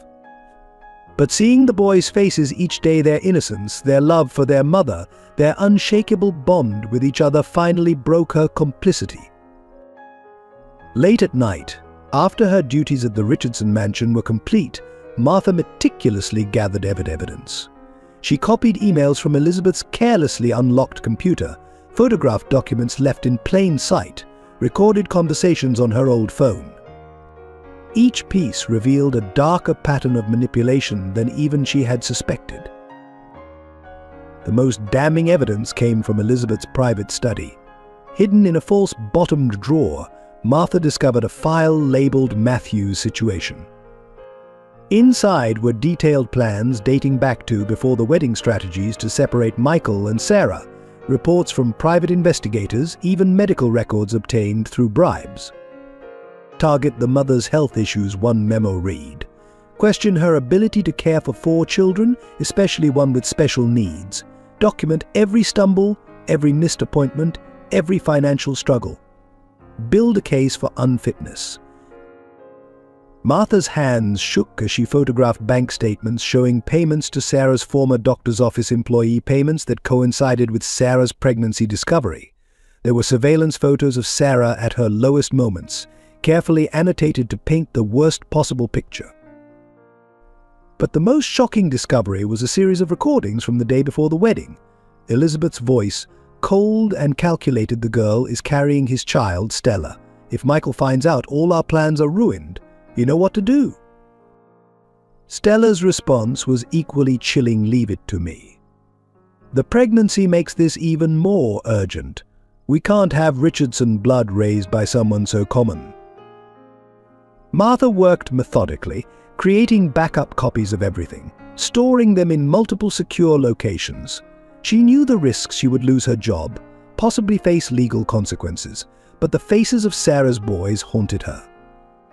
They reminded her of her own daughter, lost to her decades ago through similar machinations of the wealthy and powerful. The evidence mounted emails detailing how they manipulated Michael's schedule to keep him away from Sarah, reports from paid informants tracking Sarah's every move, strategies for isolating her from her support system. There were even drafts of the text message Stella would send Sarah on her wedding day, carefully worded to cause maximum pain. Most disturbing were the recent documents' detailed plans to use Oliver's autism diagnosis against Sarah. They had researched ways to prove she couldn't provide adequate care, identified experts who could be paid to testify against her, even drafted custody arguments based on her financial limitations. Martha discovered that Stella's role went deeper than anyone suspected. She wasn't just Elizabeth's willing accomplice, she had her own motivations. Hidden correspondence revealed her long-standing obsession with the Richardson family, her carefully orchestrated path to insert herself into their lives. Working late one night, Martha uncovered the truth that would change everything. In a locked file in Elizabeth's personal safe carelessly left open during a rushed departure, she found adoption papers. Stella wasn't just a hired conspirator, she was Elizabeth's secret daughter, given up for adoption years before Michael's birth, then carefully groomed and inserted into the family business as part of Elizabeth's twisted plan for control. The weight of these discoveries nearly overwhelmed Martha. She thought of all the times she had served tea while these women plotted, all the times she had cleaned rooms where they had schemed. Her silence had made her complicit, but now she had a chance to make it right. One evening, as she watched Sarah struggling to carry groceries while managing 4 active boys, Martha made her decision. She organized her evidence, created a clear timeline of events, and prepared to bring everything to light. She knew the risks: the Richardsons' power, their legal resources, their capacity for revenge, but she also knew that some truths demanded to be told. "I've served them for 30 years, she told Sarah, handing over the first batch of evidence. Watched them destroy lives in the name of preserving their legacy. But watching you with these boys, seeing the family you've built through love and sacrifice, it's shown me what real legacy means. It's time for the truth to come out, whatever the cost." The legal battle took its toll on the boys in ways that broke Sarah's heart. Each child processed the stress differently, their individual personalities shaping their responses to the growing tension in their once peaceful world. Lucas, the eldest by 3 minutes, took on an almost parental role that no 5-year-old should have to bear. He started waking up before Sarah. Attempting to dress his brothers and make breakfast. Spilled milk and scattered cereals were evidence of his loving but clumsy efforts. During court visits, he would sit rigidly beside his mother, trying to understand the adult words that would determine their fate. At night, Sarah would find him checking on his brothers instead of sleeping, whispering assurances that everything would be okay. Noah, always the quiet observer, retreated further into silence. His once vibrant artwork turned monochromatic black and grey crayon drawings of their family holding hands, surrounded by looming shadows. His preschool teacher reported that he would spend recess sitting alone, watching other children play with a solemn expression that seemed far too old for his young face. The only time he seemed at peace was when drawing pictures for Oliver, creating visual stories to help his brother communicate. Liam's anxiety manifested physically. He developed stomach aches before court visits, clung to Sarah with increasing desperation, and started wetting the bed again, a regression that made him ashamed and more anxious. His separation anxiety became so severe that even going to preschool became a daily ordeal of tears and trembling. "Don't go, Mama," he would plead, wrapping his arms around her legs. "What if you're not here when I come back?" Oliver, paradoxically, seemed the least affected on the surface, protected by his autism from fully understanding the situation. Yet his behaviors told a different story. His carefully established routines became more rigid, his meltdowns more frequent. He would spend hours arranging his toys in precise patterns, becoming distraught if anyone disturbed them. It was as if creating order in his small world was his way of coping with the chaos in their larger one. The boys' reactions to Michael's attempts at visitation were particularly heart-wrenching. They would cluster together like a small defensive unit whenever he appeared, communicating in the secret language they had developed among themselves. Lucas would position himself between his father and brothers, while Noah would quietly gather Oliver's comfort items, anticipating his needs.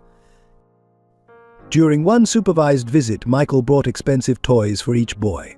Lucas politely declined them all. Speaking for his brothers, "We have toys at home," the simple statement carried the weight of their loyalty to Sarah, their understanding that accepting gifts meant choosing sides. And their sleep patterns suffered. Sarah would often find all 4 boys in one bed, huddled together like puppies seeking warmth. Oliver's night terrors increased, his screams bringing his brothers running before Sarah could even reach his room. They had developed their own comfort system. Lucas would hum their mother's lullaby, Noah would draw calming pictures in the air with his finger, and Liam would hold Oliver's hand until the terror passed. The court-appointed child psychologist noted their unusual bond in her reports. These children function as a single unit, she wrote. Their attachment to each other is as significant as their attachment to their mother. Separating them, even temporarily, could cause severe emotional trauma. School became another battlefield. Other children, picking up on their parents' gossip, began excluding them. Lucas got into his first fight defending Oliver from taunts about his behavior. Noah stopped participating in art time, his favorite activity, after another child mocked his family drawings. Liam developed mysterious illnesses every Sunday night, desperate to avoid Monday morning separations. Most heartbreaking were their attempts to protect Sarah. They became experts at reading her pain levels, developing subtle systems to help when her migraine struck. Lucas would darken the room without being asked. Noah would ensure Oliver stayed quiet, and Liam would bring her water and medication. They tried to hide their own struggles, not wanting to add to her burdens. Mama's sleeping Oliver would announce during her bad days, placing his finger to his lips to shush his brothers. It was one of his longest spontaneous sentences, proving that even in his different way of experiencing the world, he understood their need to care for their mother. Sarah documented these changes meticulously, knowing they were evidence of the emotional cost of the custody battle. Each regression, each new anxiety, each silent tear was carefully noted, a record of the price her children were paying for adult conflicts they couldn't understand. One night, after a particularly difficult court session, she found all 4 boys in Lucas's bed. They had arranged themselves in their usual formation, Lucas on guard near the door, Noah and Liam flanking Oliver, who was finally sleeping peacefully in their protective circle. Looking at them, Sarah realized that while the legal battle was about custody, the real fight was for something far more precious, the right to preserve this extraordinary bond that her children had forged through adversity.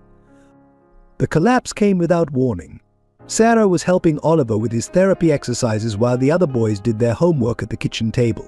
One moment she was demonstrating a new communication technique, the next she was on the floor, her vision blurring, pain radiating through her chest.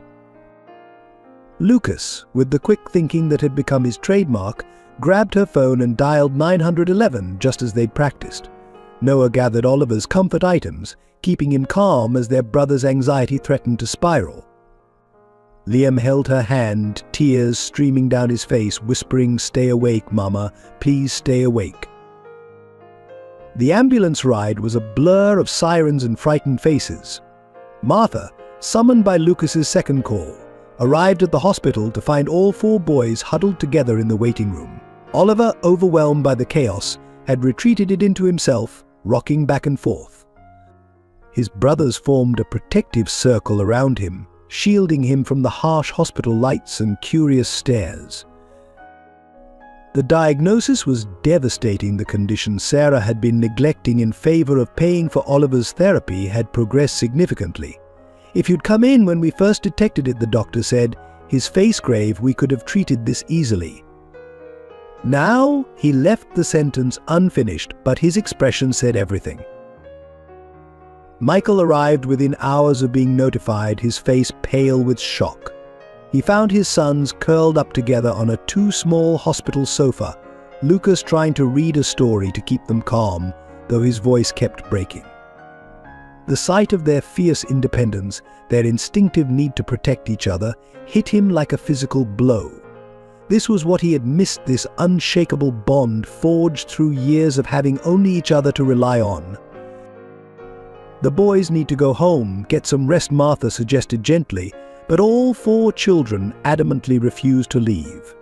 Oliver, who rarely spoke in stressful situations, suddenly became vocal. "Stay with Mama," he insisted, his voice firm despite his obvious distress. The night passed in a sterile waiting room with Michael watching his sons navigate a crisis with practiced efficiency. Lucas knew exactly what snacks each brother would eat when stressed. Noah had packed Oliver's weighted blanket without being asked. Liam remembered all their mother's emergency contact numbers. They functioned as a unit, each filling roles they had clearly played before. When Sarah finally regained consciousness, her first words were about the boys. "Oliver has therapy tomorrow," she whispered, trying to sit up despite her weakness. Lucas has a spelling test. Noah needs his art supplies for class. Liam's afraid of the dark. He needs his nightlight. The doctor's update was blunt. Without immediate treatment, expensive treatment, Sarah's condition would continue to deteriorate. Treatment that would require her to be hospitalized for weeks, maybe months. Treatment they couldn't possibly afford. Michael immediately offered to pay for everything, but Sarah's response was unexpected. "The boys," she said, her voice barely audible. "Promise me you'll keep them together. Promise me you won't separate them," even if she couldn't finish the sentence, but her meaning was clear. That night, as Sarah slept fitfully under harsh hospital lights, the true tragedy of their situation became clear. This wasn't just about a mother's illness. It was about 4 little boys watching their entire world teeter on the brink of collapse. It was about a family that had survived abandonment, poverty, and prejudice, now facing their greatest challenge yet. Lucas, ever the protector, tried to explain to his brothers what was happening. "Mama's very sick," he said, his young voice struggling to stay steady. "But she's strong. She's the strongest person ever, right?" He looked at Michael as he said this, desperate for confirmation. Michael, confronted with his son's need for reassurance, felt the weight of his 5-year absence crush him. How could he comfort these children he barely knew? How could he step into the role of protector when he had failed them for so long? The hospital custody battle unfolded in the most unlikely of courtrooms, room 507 of St. Mary's Hospital. Elizabeth Richardson, seeing an opportunity in Sarah's illness, had her lawyers file an emergency petition for temporary custody. The hearing was expedited due to extraordinary circumstances forcing Sarah to defend her rights from a hospital bed. The scene was surreal. Lawyers in expensive suits crowded into the small room, their briefcases perched precariously on medical equipment. The judge sat in a chair meant for visitors, while court reporters balanced their equipment on bedside tables. Sarah, pale against the white hospital sheets, clutched her parents' wedding rings with trembling fingers. Elizabeth's lawyers painted a compelling picture of crisis. Ms. Matthews is critically ill, they argued. The children need stability, proper care, the resources the Richardson family can provide. This isn't about taking them away, it's about ensuring their welfare during their mother's recovery.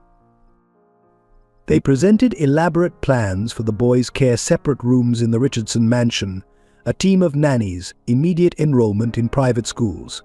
They had even arranged for Oliver to begin treatment at an exclusive autism center. Everything was meticulously planned, except for one detail: the boys would be separated for their individual development. The boys, waiting outside with Martha, could sense the threat to their unity. Lucas had positioned himself by the door, as if physically blocking anyone who might try to separate them. Noah sat drawing picture after picture, their family together, always together. Liam clung to Oliver, who was humming softly, his brother's presence keeping him calm amid the chaos. Sarah's court-appointed lawyer seemed overwhelmed by the Richardson legal team until an unexpected ally emerged. Dr. Thompson, the boy's pediatrician, arrived unannounced to testify. "These children have developed their own unique support system," she explained. Lucas helps Oliver regulate his emotions. Noah communicates through art when Oliver can't find words. Liam's touch keeps Oliver grounded. They're not just brothers, they're each other's therapy, each other's safety net. The hospital's child psychiatrist added her professional opinion, separating these children now, when their mother is ill, would cause severe psychological trauma. Their bond isn't just emotional, it's a survival mechanism they've developed. Breaking it could cause irreparable harm. Then Martha took the stand, her voice steady despite Elizabeth's glare. She described the daily miracles she witnessed, how the boys functioned as one unit, how they anticipated each other's needs, how they had created their own language of love and support. "I've worked for wealthy families all my life," she testified. "I've never seen children more emotionally healthy, more secure in their love for each other than these boys." The turning point came when Oliver had a meltdown outside the room, overwhelmed by the tension and unfamiliar environment. Before anyone could react, his brothers sprang into action with practiced precision. Lucas created a barrier between Oliver and onlookers. Noah began drawing calming patterns in the air, a technique they'd developed while Liam hummed their mother's lullaby. The judge, witnessing this through the room's window, asked a simple question: "How do you plan to handle these situations when the children are separated?" Elizabeth's lawyers fumbled for an answer, talking about professional caregivers and behavioral specialists. But their words seemed hollow compared to the scene they'd just witnessed, 4 little boys instinctively caring for each other with a depth of understanding no paid professional could match. Sarah, gathering her strength, addressed the court directly. "My illness is temporary," she said, her voice weak but determined. "But separating my children would cause permanent damage. They're not just siblings, they're a team, a unit. They've survived abandonment, poverty, and uncertainty by relying on each other. Please don't destroy the one constant they've always had." The judge looked at the medical equipment surrounding Sarah, at the legal teams filling the small room, at the 4 boys supporting each other outside. His decision was swift and unequivocal. The boys would remain together, with Martha as temporary guardian, in their own home where routines and support systems were already established. Elizabeth stormed out, but not before Martha overheard her whispered conversation with Stella. "This isn't over.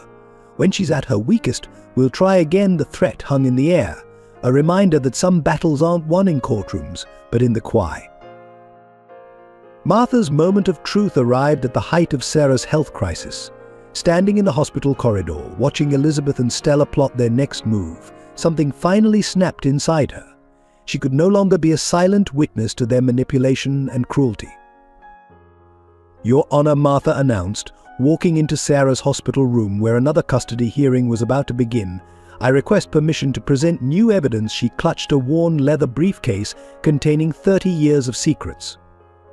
Elizabeth Richardson's face paled at the sight of it, while Stella's perfectly composed expression cracked slightly. "I've worked for the Richardson family for 30 years," Martha began, her voice steady despite her trembling hands. "I was there the day of the wedding. I was there when Elizabeth Richardson and Stella Evans plotted to separate Michael from Sarah, and I was there when they discovered her pregnancy and chose to hide it." The courtroom erupted in whispers. Michael's head snapped up, his face draining of color. Stella gripped the table, her knuckles white. Elizabeth Richardson rose halfway from her seat before her lawyer pulled her back down. Martha opened her briefcase, removing a stack of documents, emails between Mrs. Richardson and MS. Evans planning how to convince Michael that Sarah was unsuitable. Bank statements showing payments to Sarah's former doctor's office employee for information about her pregnancy, recordings of conversations where they discussed ensuring the wedding never took place. She placed a USB drive on the judge's desk. "And here, Your Honor, is security footage from the Richardson estate, footage showing Mrs. Richardson and MS. Evans convincing Michael that Sarah was investigating the company for a hostile takeover, footage showing them deliberately hiding the news of her pregnancy." Michael stood abruptly, his chair scraping across the floor. "Mother," his voice cracked. "Stella. Is this true?" Elizabeth Richardson remained silent, her face a mask of cold dignity, but Stella, perhaps sensing the tide turning, rose to her feet. "Everything we did was for your own good, Michael," she insisted. "Sarah wasn't right for the Richardson name. She would have ruined everything your father built." They knew. Michael turned to Martha, his voice barely a whisper. "They knew about the babies." Martha nodded solemnly. "They found out the day before the wedding. They were afraid you'd never leave if you knew." Evans here suggested that the pregnancy made it even more imperative to end things quickly. The judge leaned forward, studying the documents. "Mrs. Hudson, you understand that by presenting this evidence, you're admitting to being party to these actions." "Yes, Your Honor," Martha replied, her voice thick with emotion. "I've carried this guilt for years, watching Sarah struggle alone, watching those beautiful boys grow up without their father because of our deception. I cannot remain silent any longer. Fire me, prosecute me, but please let the truth be known." Sarah sat frozen, years of pain and struggle crystallizing into this moment. She watched as Michael read through the emails, his hands shaking. She saw Stella's perfectly composed facade crumbling as her machinations were exposed. She observed Elizabeth Richardson's face, still proud but now tinged with fear. But mostly she watched her boys. Lucas had moved closer to her, his small hand finding hers. Noah was drawing rapidly in his pad, perhaps trying to make sense of the adult drama unfolding before him. Liam had curled into her other side, his comfort blanket wrapped tight around his shoulders, and Oliver, remarkably, had removed his headphones, his eyes fixed on Michael with an intensity she'd never seen before. The judge called a brief recess to review Martha's evidence. As the courtroom cleared, Michael approached Sarah's table, his face haunted.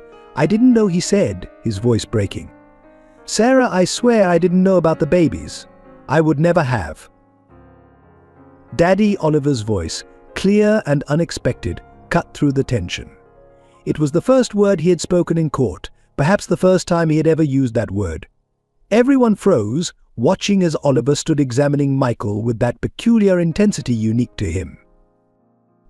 The simple words spoken by the child who struggled most with speech seemed to shatter something in Michael. He sank into a nearby chair, tears streaming down his face, the mighty CEO of Richardson Global undone by a single word from the son he had never known he had. Michael's confrontation with Stella and Elizabeth unfolded in the courthouse hallway, their voices echoing off the marble walls. The boys had been escorted to a private room with Martha, leaving the adults to face the aftermath of the revelations. "How long?" Michael demanded, his voice trembling with barely controlled rage. "How long have you been working with my mother to destroy Sarah's life?" Stella maintained her composure, though her perfectly manicured hands betrayed her nervousness as they fidgeted with her designer purse. "Everything I did was for you, for us," Stella insisted. "Sarah was never right for the Richardson name. She would have changed you, weakened you." "Weakened me?" Michael's laugh was bitter. "Into what? A father who actually knew his children. A man who made his own decisions." He paced the hallway, running his hands through his hair in frustration. "You watched me suffer for 5 years, thinking I'd made the right choice, while you knew about my children." Elizabeth Richardson attempted to intervene, her aristocratic bearing incongruous with the desperation in her voice. "Michael, darling, try to understand. The Richardson name carries responsibilities, expectations, Sarah's background, her common upbringing. Her common upbringing." Michael whirled to face his mother. "The woman you dismissed as common has raised 4 extraordinary boys on her own. She's given them everything, while we, the mighty Richardsons, gave them nothing but obstacles." Sarah stood quietly watching the family she'd once hoped to join implode. The sight of Michael finally standing up to his mother and Stella should have felt like vindication, but all she felt was a profound sadness for the years lost, the memories that could never be reclaimed. Stella made one final attempt to salvage her position. "Think about what you're throwing away, Michael. Everything we've built together, the future we planned, all for what? A woman who couldn't even provide proper therapy for your autistic son." The slap echoed through the hallway. Everyone froze, staring at Michael's raised hand and Stella's shocked face. He hadn't struck her, but the gesture had come terrifyingly close. "Don't you dare," he whispered, his voice deadly quiet. "Don't you dare speak about Oliver, about any of my sons ever again." Sarah stepped forward then, placing herself between Michael and Stella.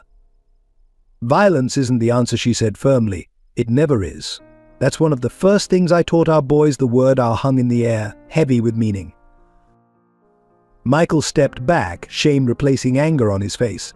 "I'm sorry," he said, though it wasn't clear to whom he was apologizing. I've missed so much. First steps, first words, first everything. And you," he turned to Stella and his mother, "you stole that from me." From them. Elizabeth drew herself up, trying to maintain her dignity. "We did what we thought was best for the Richardson legacy." Legacy? Michael's voice cracked. "I just watched Oliver, the son you tried to hide from me, the son you claimed couldn't fit into our world, show more compassion in one gesture than you have in a lifetime. That's legacy, Mother. That's the Richardson name I want to be associated with." Stella gathered her belongings, her mask of sophistication finally crumbling. "You'll regret this, Michael. When the novelty wears off, when you realize what you're giving up." "The only thing I regret," Michael interrupted, "is not seeing through you years ago." He watched as Stella walked away, her heels clicking on the marble floor, each step taking with it another piece of his old life. Elizabeth made one last attempt. "Michael, please. Everything I did was out of love." "But..." "No, Mother. Everything you did was out of control. Love doesn't manipulate. Love doesn't hide children from their father. Love doesn't try to destroy a mother fighting for her children." He turned away from her physically and symbolically, rejecting everything she represented. Sarah watched as Michael's shoulders slumped, the weight of his realizations finally hitting him. Without thinking, she touched his arm, the first voluntary contact between them in 5 years. "The boys are waiting," she said softly. "They'll want to know what happens next." Michael looked at her, really looked at her, perhaps for the first time seeing not the young lawyer he'd abandoned, but the strong mother she'd become. "What does happen next, Sarah? How do I even begin to make this right?" Despite the triumph of truth coming to light, Sarah's health continued to deteriorate rapidly. The stress of the custody battle, combined with years of neglecting her own care to provide for her boys, had taken a devastating toll. The hospital room became her new home, medical equipment her constant companions. The doctors spoke in hushed tones about organ stress, about systems shutting down, about the need for aggressive treatment. But their words were drowned out by Sarah's primary concern, her boys. Even as her body weakened, her mind remained focused on their needs, their schedules, their emotional well-being. "Lucas needs help with his reading," she would whisper during lucid moments. "Noah's art show is next week. Liam's afraid of thunderstorms. Oliver needs his routine." Each instruction was delivered with increasing difficulty, her breath coming in short gasps between words. The boys adapted to their new reality with the resilience they'd always shown. They transformed her hospital room into their second home, decorating the walls with Noah's drawings, setting up a small reading corner where Lucas could practice his letters, creating a quiet space for Oliver's therapy exercises. Liam had arranged his mother's personal items in perfect order, maintaining some semblance of normalcy in their disrupted world. Michael watched helplessly as the woman he had abandoned fought for her life. He saw how the boys operated as a unit, caring for their mother with practiced efficiency, adjusting her pillows, offering ice chips, knowing exactly when she needed rest. They had developed an unspoken language of care, born from years of being all each other had. The crisis peaked one stormy evening. Sarah's vital signs plummeted, sending the medical team into controlled chaos. As machines beeped urgently and doctors barked orders, Oliver surprisingly remained calm. He approached his mother's bed, took her hand, and began humming the lullaby she had sung to them countless times. His brothers joined in, their small voices creating a shield of love around their mother's bed. "Promise me," Sarah managed between labored breaths, gripping Michael's hand. "Promise me they'll stay together. No matter what happens to me, they need each other." Her eyes, though clouded with pain, held the fierce determination that had carried her through 5 years of single motherhood. Martha, who rarely left Sarah's side now, documented every moment, every instruction, every special need of each child. She knew that if the worst happened, These details would be crucial for whoever had to step into Sarah's role. The way Lucas needed his blue blanket to sleep, how Noah communicated through his drawings, Liam's specific comfort routines, Oliver's precise schedule, each detail was a piece of the intricate tapestry Sarah had woven to keep her family functioning. The nights were the hardest. The boys refused to leave, sleeping tangled together on the small hospital sofa. They would wake at every change in their mother's breathing, every nurse's visit, every machine's beep. Their fear was palpable, but so was their determination to be there, to help, to love. During one particularly difficult night, Sarah overheard Lucas trying to comfort his brothers. "Mama's the strongest person in the world," he whispered. "She never gave up on us, so we can't give up on her." The simple statement, filled with such faith and love, brought tears to the eyes of everyone in the room. The boys' struggle with their mother's illness manifested in different ways, each child processing the potential loss through the lens of their unique personalities. The hospital staff watched in quiet admiration as these young children demonstrated a maturity far beyond their years, each adapting to maintain their family's delicate balance even as their world threatened to crumble. Lucas took on even more responsibility, essentially becoming a miniature parent to his brothers. He memorized the hospital's visiting hours, learned the names of every nurse on Sarah's floor, and created a schedule to ensure one of them was always holding their mother's hand. At night, he would whisper to his sleeping brothers, making promises he wasn't sure he could keep. "Mama will be okay. We'll all go home soon. Everything will be fine." Noah stopped speaking almost entirely, communicating instead through his drawings. He filled notebook after notebook with pictures Sarah teaching them to ride bikes, reading bedtime stories, making pancakes on Sunday mornings. The hospital walls became a gallery of his artwork, each piece a prayer for his mother's recovery rendered in crayon and colored pencil.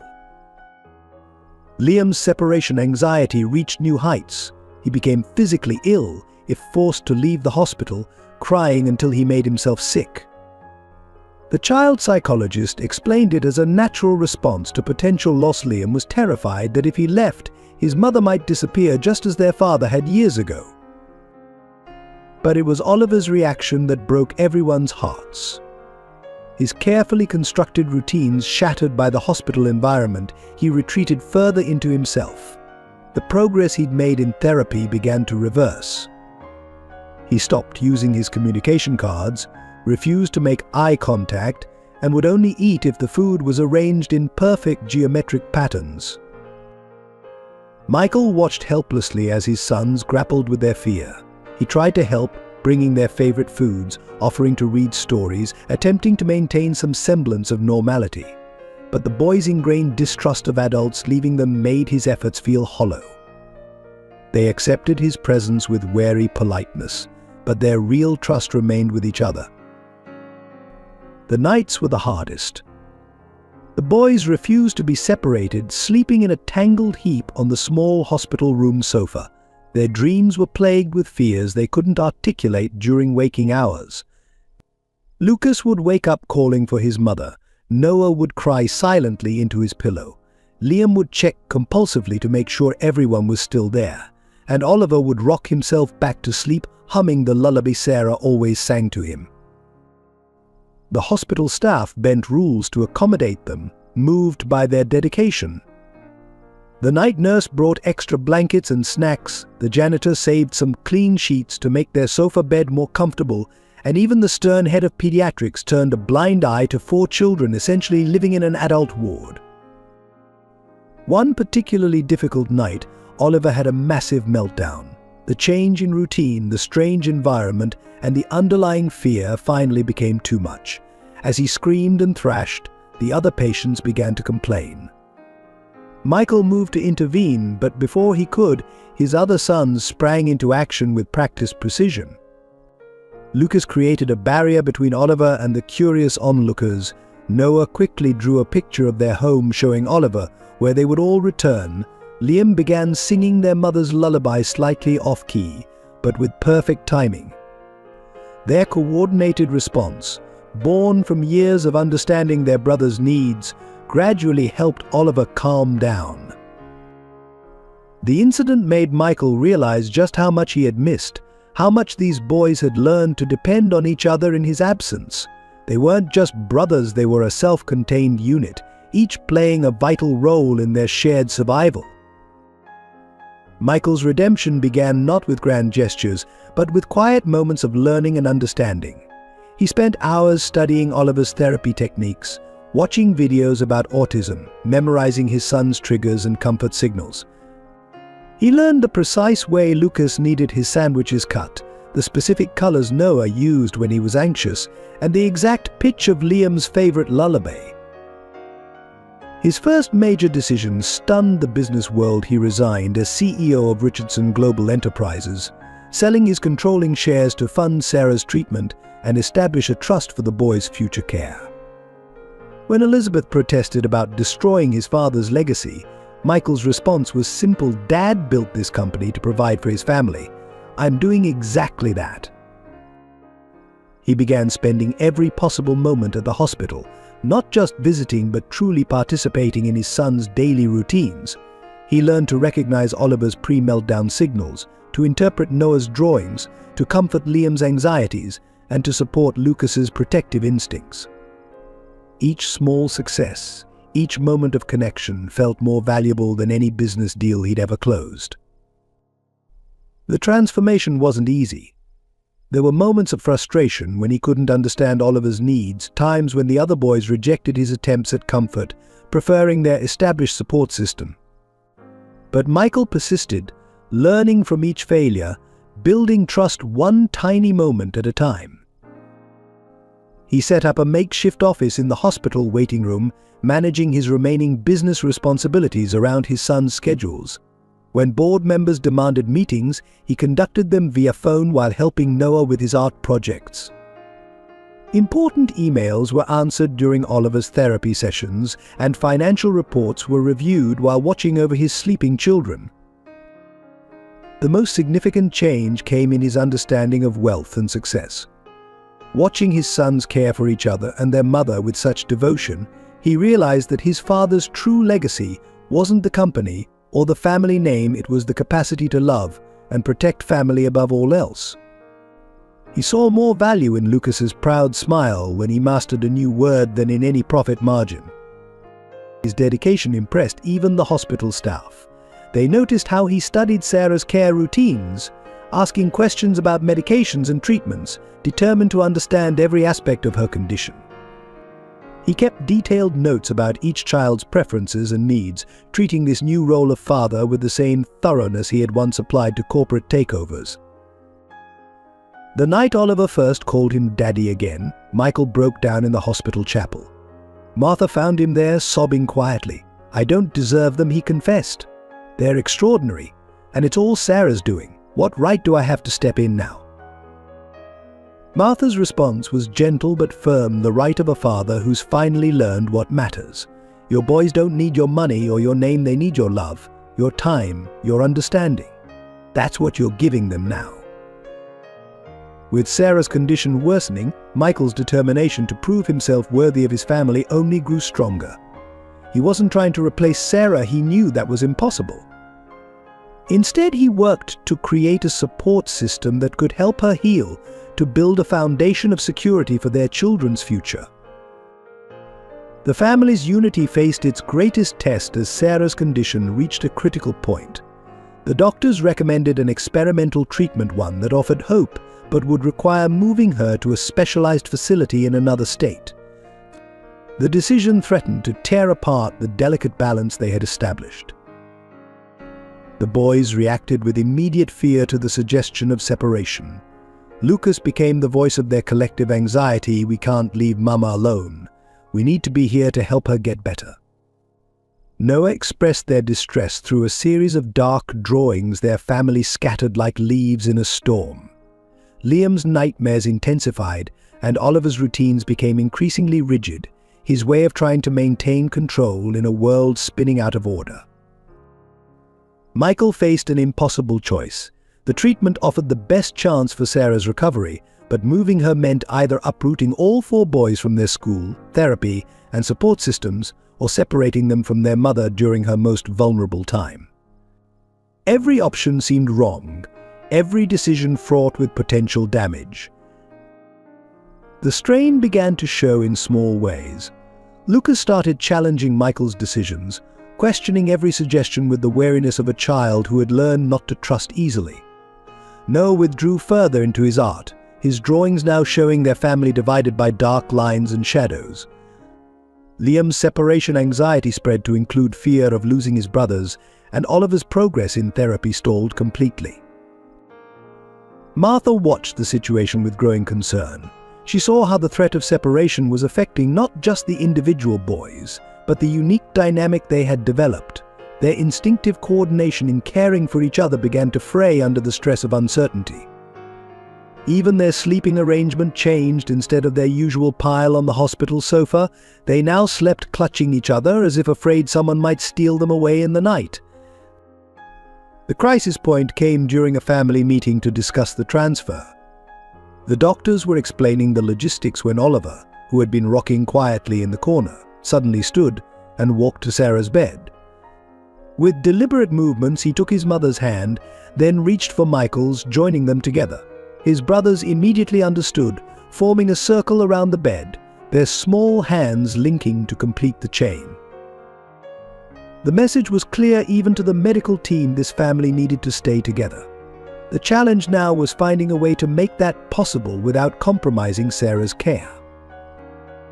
Through it all, Sarah watched her family with a mixture of pride and pain.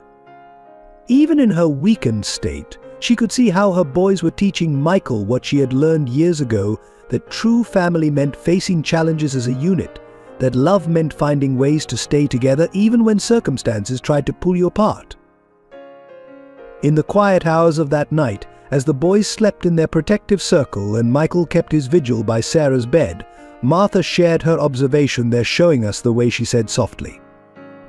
"These children understand something we adults sometimes forget, that healing happens best when love is near." This test of their unity became a turning point. It forced everyone, doctors, administrators, and family alike, to think creatively, to find solutions that would keep the family together while giving Sarah the care she needed. The struggle wasn't over, but they would face it as they had faced everything else together, drawing strength from their bond, finding ways to support each other through whatever came next. The discovery came through Martha's relentless investigation. After weeks of making calls and following paper trails, she found a critical error in Sarah's original diagnosis. The hospital's pathology lab had mixed up her test results with another patient's, leading to an incorrect treatment plan that had worsened her condition rather than improving it. "Stop everything!" Martha burst into the hospital room, waving documents in her hand. The boys startled awake on their makeshift bed, and Michael jumped up from his chair beside Sarah. "The treatment, it's all wrong. They've been making her worse." The ensuing hours were a whirlwind of activity. New tests were ordered, specialists were consulted, and Sarah's entire medical team was replaced. The corrected diagnosis revealed a treatable condition that had been exacerbated by months of inappropriate medication. "With the right treatment protocol, there's every reason to expect a full recovery," the new specialist explained, his words bringing the first real hope they'd had in weeks. The boys, who had become experts at reading adults' expressions, saw the truth in his face and began to cry, not from fear this time, but from relief. Oliver, who had been nearly nonverbal since Sarah's hospitalization, suddenly pointed to his mother and said clearly, "Mama, come home." The doctor smiled and nodded, causing all 4 boys to break into a group hug that included Michael without anyone quite meaning to. Sarah's improvement once the correct treatment began was remarkable. Color returned to her cheeks, her strength gradually increased, and most importantly, her smile, the one her sons had feared they might never see again, came back. The revelation wasn't just medical, it sparked a deeper understanding within the family. They had faced their greatest fear together, each finding strength they didn't know they possessed. Lucas learned he could share the burden of responsibility. Noah found his voice again through his art. Liam's anxiety began to ease as he saw his mother improve, and Oliver started using more words, encouraged by the positive changes around him.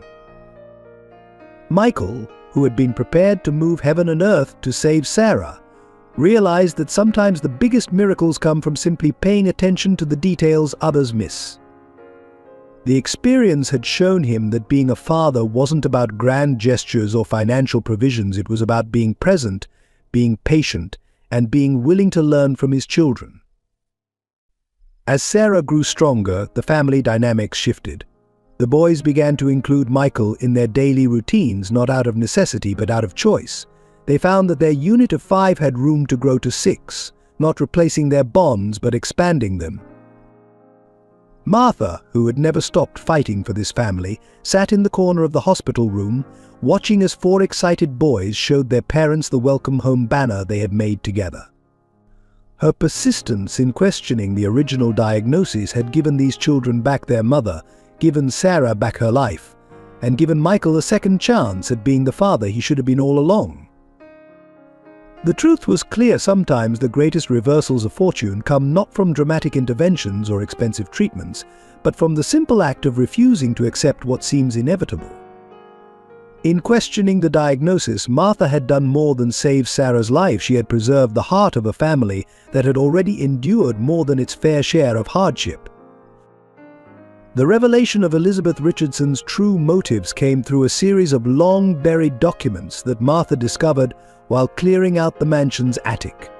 Hidden in an old steamer trunk, beneath layers of silk and mothballs, lay a collection of letters that would shatter the Richardson family's carefully constructed facade. The letters revealed a dark parallel between Sarah's story and Elizabeth's own past. 30 years ago, Elizabeth herself had been the unsuitable bride, a middle-class girl who'd caught the eye of Richard Richardson Sr.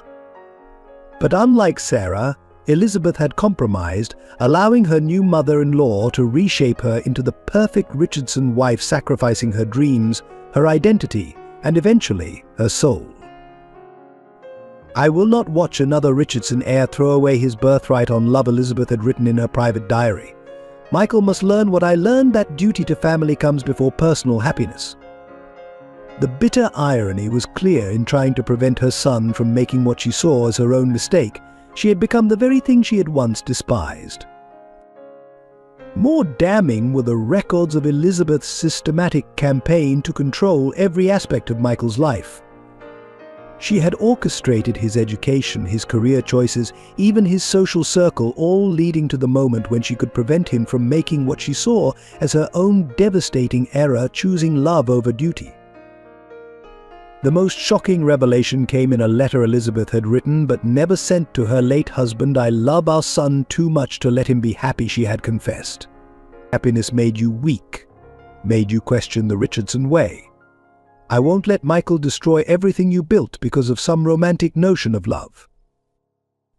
When Martha presented these findings to Michael in Sarah's hospital room, the impact was immediate. Elizabeth, who had arrived for another attempt at asserting control, found herself confronted not just with her schemes, but with the tragic pattern she had perpetuated. "You didn't protect me," Mother Michael said quietly, his sons clustered protectively around Sarah's bed. "You tried to make me as unhappy as you were. But look at what your bitterness cost us: 5 years of my children's lives. 5 years of love and laughter and first steps I'll never get back." Elizabeth's composure finally cracked. "Everything I did to make you strong," she whispered. "Love makes you vulnerable. I learned that lesson the hard way." "No," Mother Michael responded, gathering Lucas in his arms as the boy reached for him. "Love makes you stronger. These boys have taught me that. Sarah taught me that. The only weakness was in being afraid to love." The scene that followed was both heartbreaking and healing. Elizabeth, seeing her grandchildren's unguarded love for each other, for their mother and now for their father, finally recognized the depth of her own wounds and the damage she had inflicted trying to prevent them in others. "I was wrong," she said simply, the words seeming to age her decades in seconds. I was so terribly wrong, she turned to Sarah, still weak but alert in her hospital bed. But I saw in you everything I had given up, everything I had been forced to abandon, and instead of celebrating your strength, I tried to break it. The truth of Elizabeth's motives didn't excuse her actions, but it offered something perhaps more valuable understanding. In seeing her pain, her fear, her desperate attempt to protect her son from what she saw as her own mistakes, the family found a path not just to forgiveness, but to healing. The final piece of the Richardson family puzzle fell into place in the most unexpected way. As Martha continued her investigation into the family's past, she discovered something shocking in Elizabeth's private safe adoption papers that revealed Stella's true identity. She wasn't just Elizabeth's willing accomplice, she was her secret daughter, given up for adoption before Elizabeth's marriage into the Richardson family. The truth emerged during a tense confrontation in Sarah's hospital room. Stella had arrived to make one final attempt at asserting control, only to find Martha waiting with the documented proof of her origins. "You were never just an employee," Martha announced, placing the papers on Sarah's bedside table. "You were Elizabeth's firstborn, carefully groomed and inserted back into the family to help control Michael." The revelation stunned everyone present. Elizabeth's face drained of color, while Stella stood frozen, her perfectly maintained facade cracking for the first time. Michael stared at his mother and the woman he'd nearly married, understanding finally dawning about the depth of manipulation he'd been subject to. "Is it true?" he demanded, looking between them.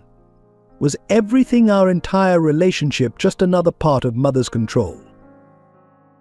Stella's laugh was brittle, almost hysterical. "Control? You have no idea what it's like to be given away, to be told you're not good enough for the Richardson name. Everything I did was to prove I deserved my place in this family, the family that threw me away." The boys, sensing the tension, drew closer to Sarah's bed. Oliver, surprisingly, was the one who broke the heavy silence. "Sad lady," he said simply, pointing at Stella. His innocent observation cut through the drama, laying bare the truth of a wounded child who had grown into a manipulative adult. Elizabeth finally spoke, her voice heavy with decades of guilt.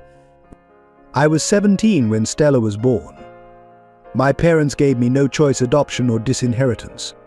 Years later, when I found her again, I thought I could make it right by giving her everything I thought I'd always wanted: the Richardson name, wealth, position.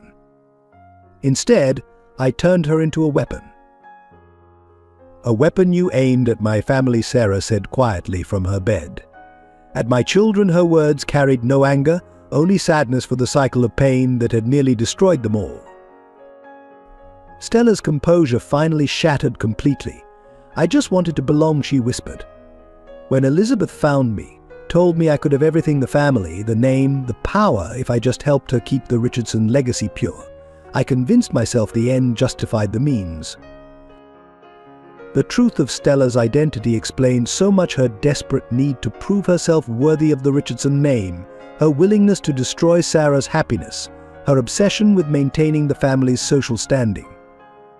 She had been a pawn in Elizabeth's game, but she had played her role with the fervor of someone trying to earn a place she'd been denied from birth. Lucas, ever protective, spoke up from his position beside Sarah. "You hurt our mama," he said firmly. Being sad doesn't make that okay. His simple statement of truth seemed to affect Stella more than any adult accusations could have. Martha watched as the last pieces of the Richardson facade crumbled. 3 generations of pain, secrets and manipulation laid bare in one hospital room. The damage they had caused in their quest for acceptance and control had nearly destroyed multiple lives, yet somehow had led to this moment of truth and potential healing. In the aftermath of all the revelations, one final truth came to light. While going through the company records, Martha discovered something unexpected: a series of trust funds and financial protections that Michael had secretly established for Sarah and the boys immediately after leaving them at the altar. "I couldn't stay," Michael confessed, sitting beside Sarah's hospital bed, "but I couldn't leave you completely unprotected either. I set up anonymous accounts, medical insurance policies, educational trusts, anything I could do without Mother discovering it.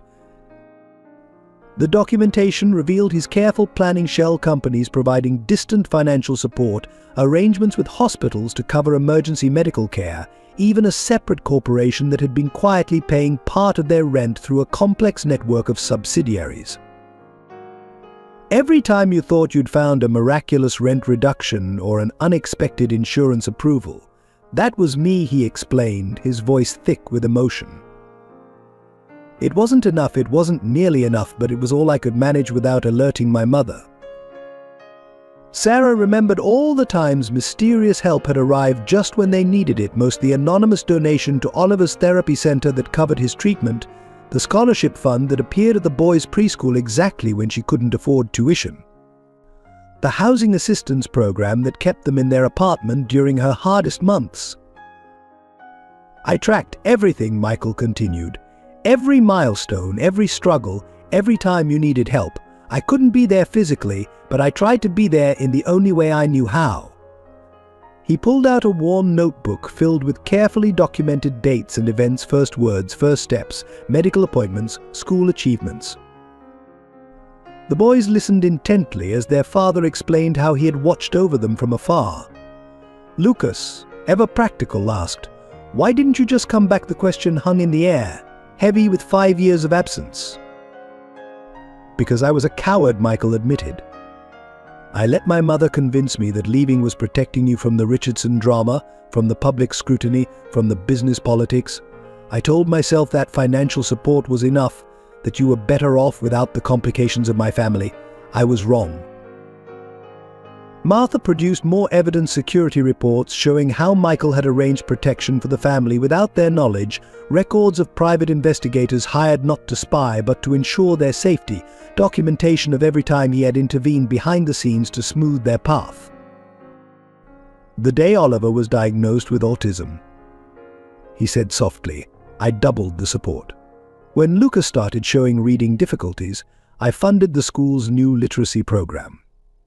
When Noah needed art supplies, I arranged for donations to his classroom.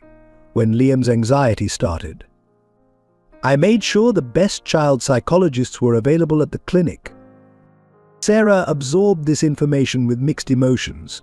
The knowledge that Michael had never completely abandoned them was both comforting and painful. He had cared enough to help, but not enough to fight for them, to face his mother, to be present in their lives. I know it doesn't make up for not being here, Michael acknowledged, seeing the conflict in her eyes. Money and secret support don't replace a father's presence. I thought I was protecting you, but I was really protecting myself from having to stand up to my mother, from having to be brave enough to choose love over duty. The revelation of Michael's secret protection added another layer to their complex family story, a tale of love hampered by fear, of good intentions twisted by manipulation, of a man trying to balance duty and heart, ultimately failing at both but never completely letting go. Sarah's recovery defied all medical expectations.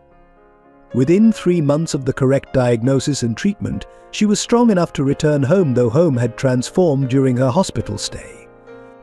Michael had purchased a house in their old neighborhood, not a mansion like his former residence, but a warm, welcoming space with a backyard for the boys to play and enough room for everyone to have their own space while staying close. The homecoming was a celebration of life and new beginnings. The boys had decorated every inch of the house with welcome signs, Noah's artwork, and strings of fairy lights. Oliver's therapy room was set up exactly as it had been in their old apartment, maintaining his crucial routines while adding new elements he could explore when ready. Lucas's organizational systems were respected and incorporated into the new space, while Liam's need for security was addressed with night lights and carefully arranged furniture. Martha, who had become more than a former housekeeper, was there to witness the family's first steps into their new life. She watched as Sarah walked through the front door, supported by Michael on one side and Lucas on the other, with Noah, Liam, and Oliver following close behind. The scene was far removed from the elegant Richardson gatherings she had once overseen, but infinitely more precious. The first evening in their new home set the tone for their future. Michael cooked dinner simple pasta that he had learned was Oliver's favorite, while Sarah supervised from a comfortable chair in the kitchen. The boys moved around them in their familiar choreography, setting the table, helping where needed, each contributing in their own way. During dinner, Lucas made an announcement that brought tears to Sarah's eyes. "I think," he said carefully, looking at Michael, "we could call you Dad now." If you want, his brothers nodded in agreement, even Oliver, who had already begun using the word in his own time.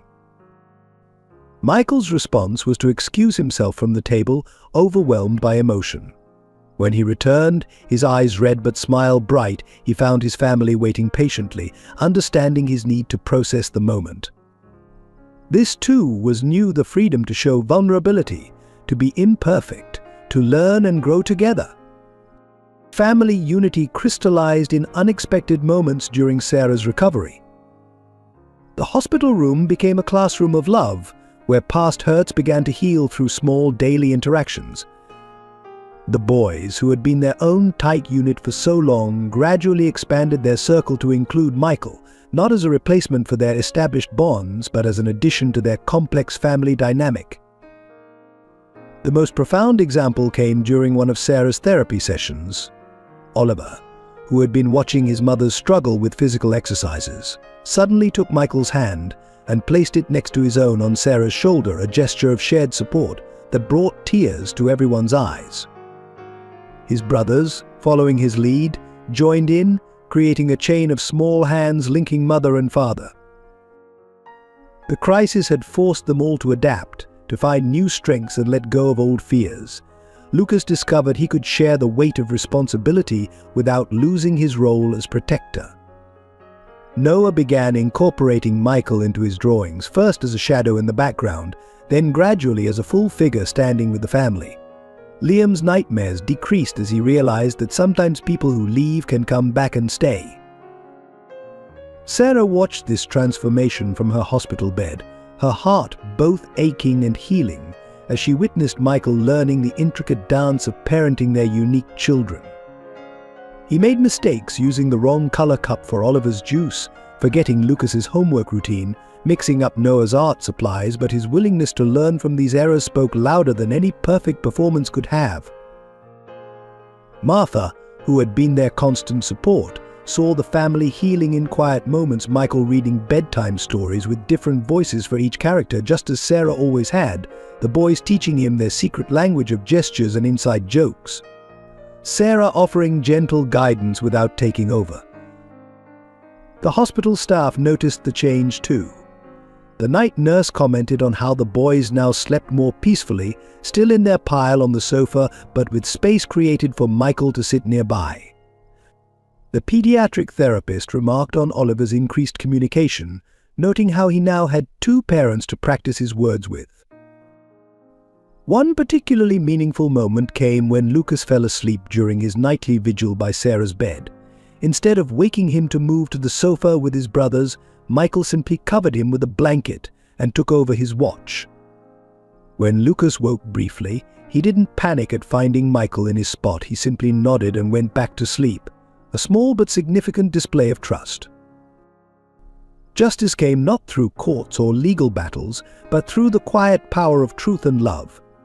Elizabeth, witnessing the authentic family bonds that had grown despite her interference, found herself transformed by her grandchildren's unconditional acceptance. She established a foundation dedicated to supporting single parents and children with special needs, turning her resources toward healing rather than control. Stella's redemption began with a letter to Sarah, confessing every manipulation, every scheme, every moment of spite. But more importantly, she sought treatment for her own deep-seated trauma, finally addressing the abandonment issues that had driven her destructive behavior. While she would never be part of the immediate family, she found her own path to healing. Martha received recognition beyond her wildest dreams. Michael appointed her as the head of the new Richardson Family Foundation, where her insight and compassion could help other families facing similar struggles. The housekeeper, who had once silently witnessed manipulation, now had a voice in creating positive change. The most profound justice was seeing the boys flourish in their expanded family circle. Oliver's therapy progress accelerated with both parents' involvement. Lucas learned to share his protective responsibilities, discovering the joy of just being a child sometimes. Noah's artwork exploded with color again, his drawings now featuring complete family scenes. Liam's anxiety eased as he understood that love, once given, could be trusted to stay. Michael's redemption manifested in countless small moments that accumulated into profound change. Gone was the corporate titan who measured success in profit margins. In his place stood a father who celebrated Oliver's first complete sentence in therapy, who beamed with pride at Lucas's spelling bee victory, who displayed Noah's artwork in his home office, and who spent hours helping Liam overcome his fears. The transformation was most evident in his daily routines. Each morning began with helping the boys prepare for school, learning each child's unique preferences and needs. He mastered the art of making Oliver's breakfast exactly right: white toast cut in precise triangles, fruit arranged in perfect patterns. He learned to check Lucas's backpack twice, knowing his oldest son's anxiety about forgetting assignments. He kept extra art supplies for Noah's spontaneous creative moments and always had Liam's comfort items within reach. His relationship with Sarah evolved into a partnership built on mutual respect and shared purpose. They developed a rhythm in parenting, each bringing their strengths to complement the other. Where Sarah had years of experience understanding their son's needs, Michael brought fresh energy and resources to support their dreams. Together, they created a home where both structure and spontaneity could thrive. The wedding renewal took place in their backyard on a perfect spring morning, exactly 6 years after the original wedding that never happened. This time there were no society photographers, no elaborate decorations, no extensive guest list. Instead, there were fairy lights strung across the garden, handmade decorations created by the boys, and only their closest friends in attendance. Lucas, now their official ring bearer, took his role seriously, practicing his walk for weeks. Noah had designed the programs filled with his illustrations of their family's journey. Liam overcame his anxiety about crowds to read a poem he'd written himself. Oliver, in his own special way, contributed by arranging flowers in perfect symmetrical patterns along the aisle. Martha served as both officiant and witness, her voice steady as she spoke about love's power to heal and transform. She stood before them in the same spot where she had once watched their family begin to rebuild, now celebrating how far they had come. Sarah wore a simple white dress, nothing like her original wedding gown, but her smile was infinitely more radiant. Michael stood beside her, not in an expensive suit but in clothes chosen by their sons, his pride evident in every gesture. The vows they exchanged were different too. They spoke not just to each other but to their children, acknowledging that their love story had grown to encompass so much more than just two people. They promised to continue building their family together, to face whatever challenges came their way as a united front, to always remember that love was shown through actions more than words. The moment that moved everyone to tears came when Oliver, who still struggled with speech, suddenly stepped forward during the ceremony. "Family forever," he announced clearly, signing the words as he spoke a new skill he'd recently learned. His brothers immediately joined him, creating a circle around their parents as they repeated the words and signs. As evening fell, the fairy lights twinkled like stars, and the new Mr. and Mrs. Richardson danced in their backyard surrounded by their sons. The boys joined them, creating their own unique dance moves, their laughter mixing with the music in a perfect symphony of happiness. The night ended with all 6 of them piled onto the porch swing, watching the last guests leave. Oliver was already asleep in Michael's arms, Noah was sketching the fairy lights, Liam was curled up against Sarah, and Lucas was making plans for tomorrow. "We did it," Sarah whispered to Michael, echoing her words from the hospital but now filled with joy rather than relief. "No," he replied, looking at their sons with infinite love. "They did it. They taught us what family really means." As the stars appeared above their home, this family that had been forged in adversity, strengthened by challenges, and completed by love sat together in peaceful contentment. Their story wasn't perfect, it was better than perfect. It was real, with all the messiness, complexity, and beauty that true love brings. If this story of love, redemption, and family touched your heart, please share your thoughts in the comments below. What would you have done in Sarah's situation? How do you feel about Michael's transformation? Your insights and experiences make our community stronger. Don't forget to subscribe to our channel for more powerful stories that celebrate the triumph of love over adversity. Share this video with friends and family who might need a reminder that second chances are possible. Hit the like button if you believe in the power of forgiveness and the strength of a mother's love. Together, let's spread hope and inspire others to believe in the enduring power of family bonds.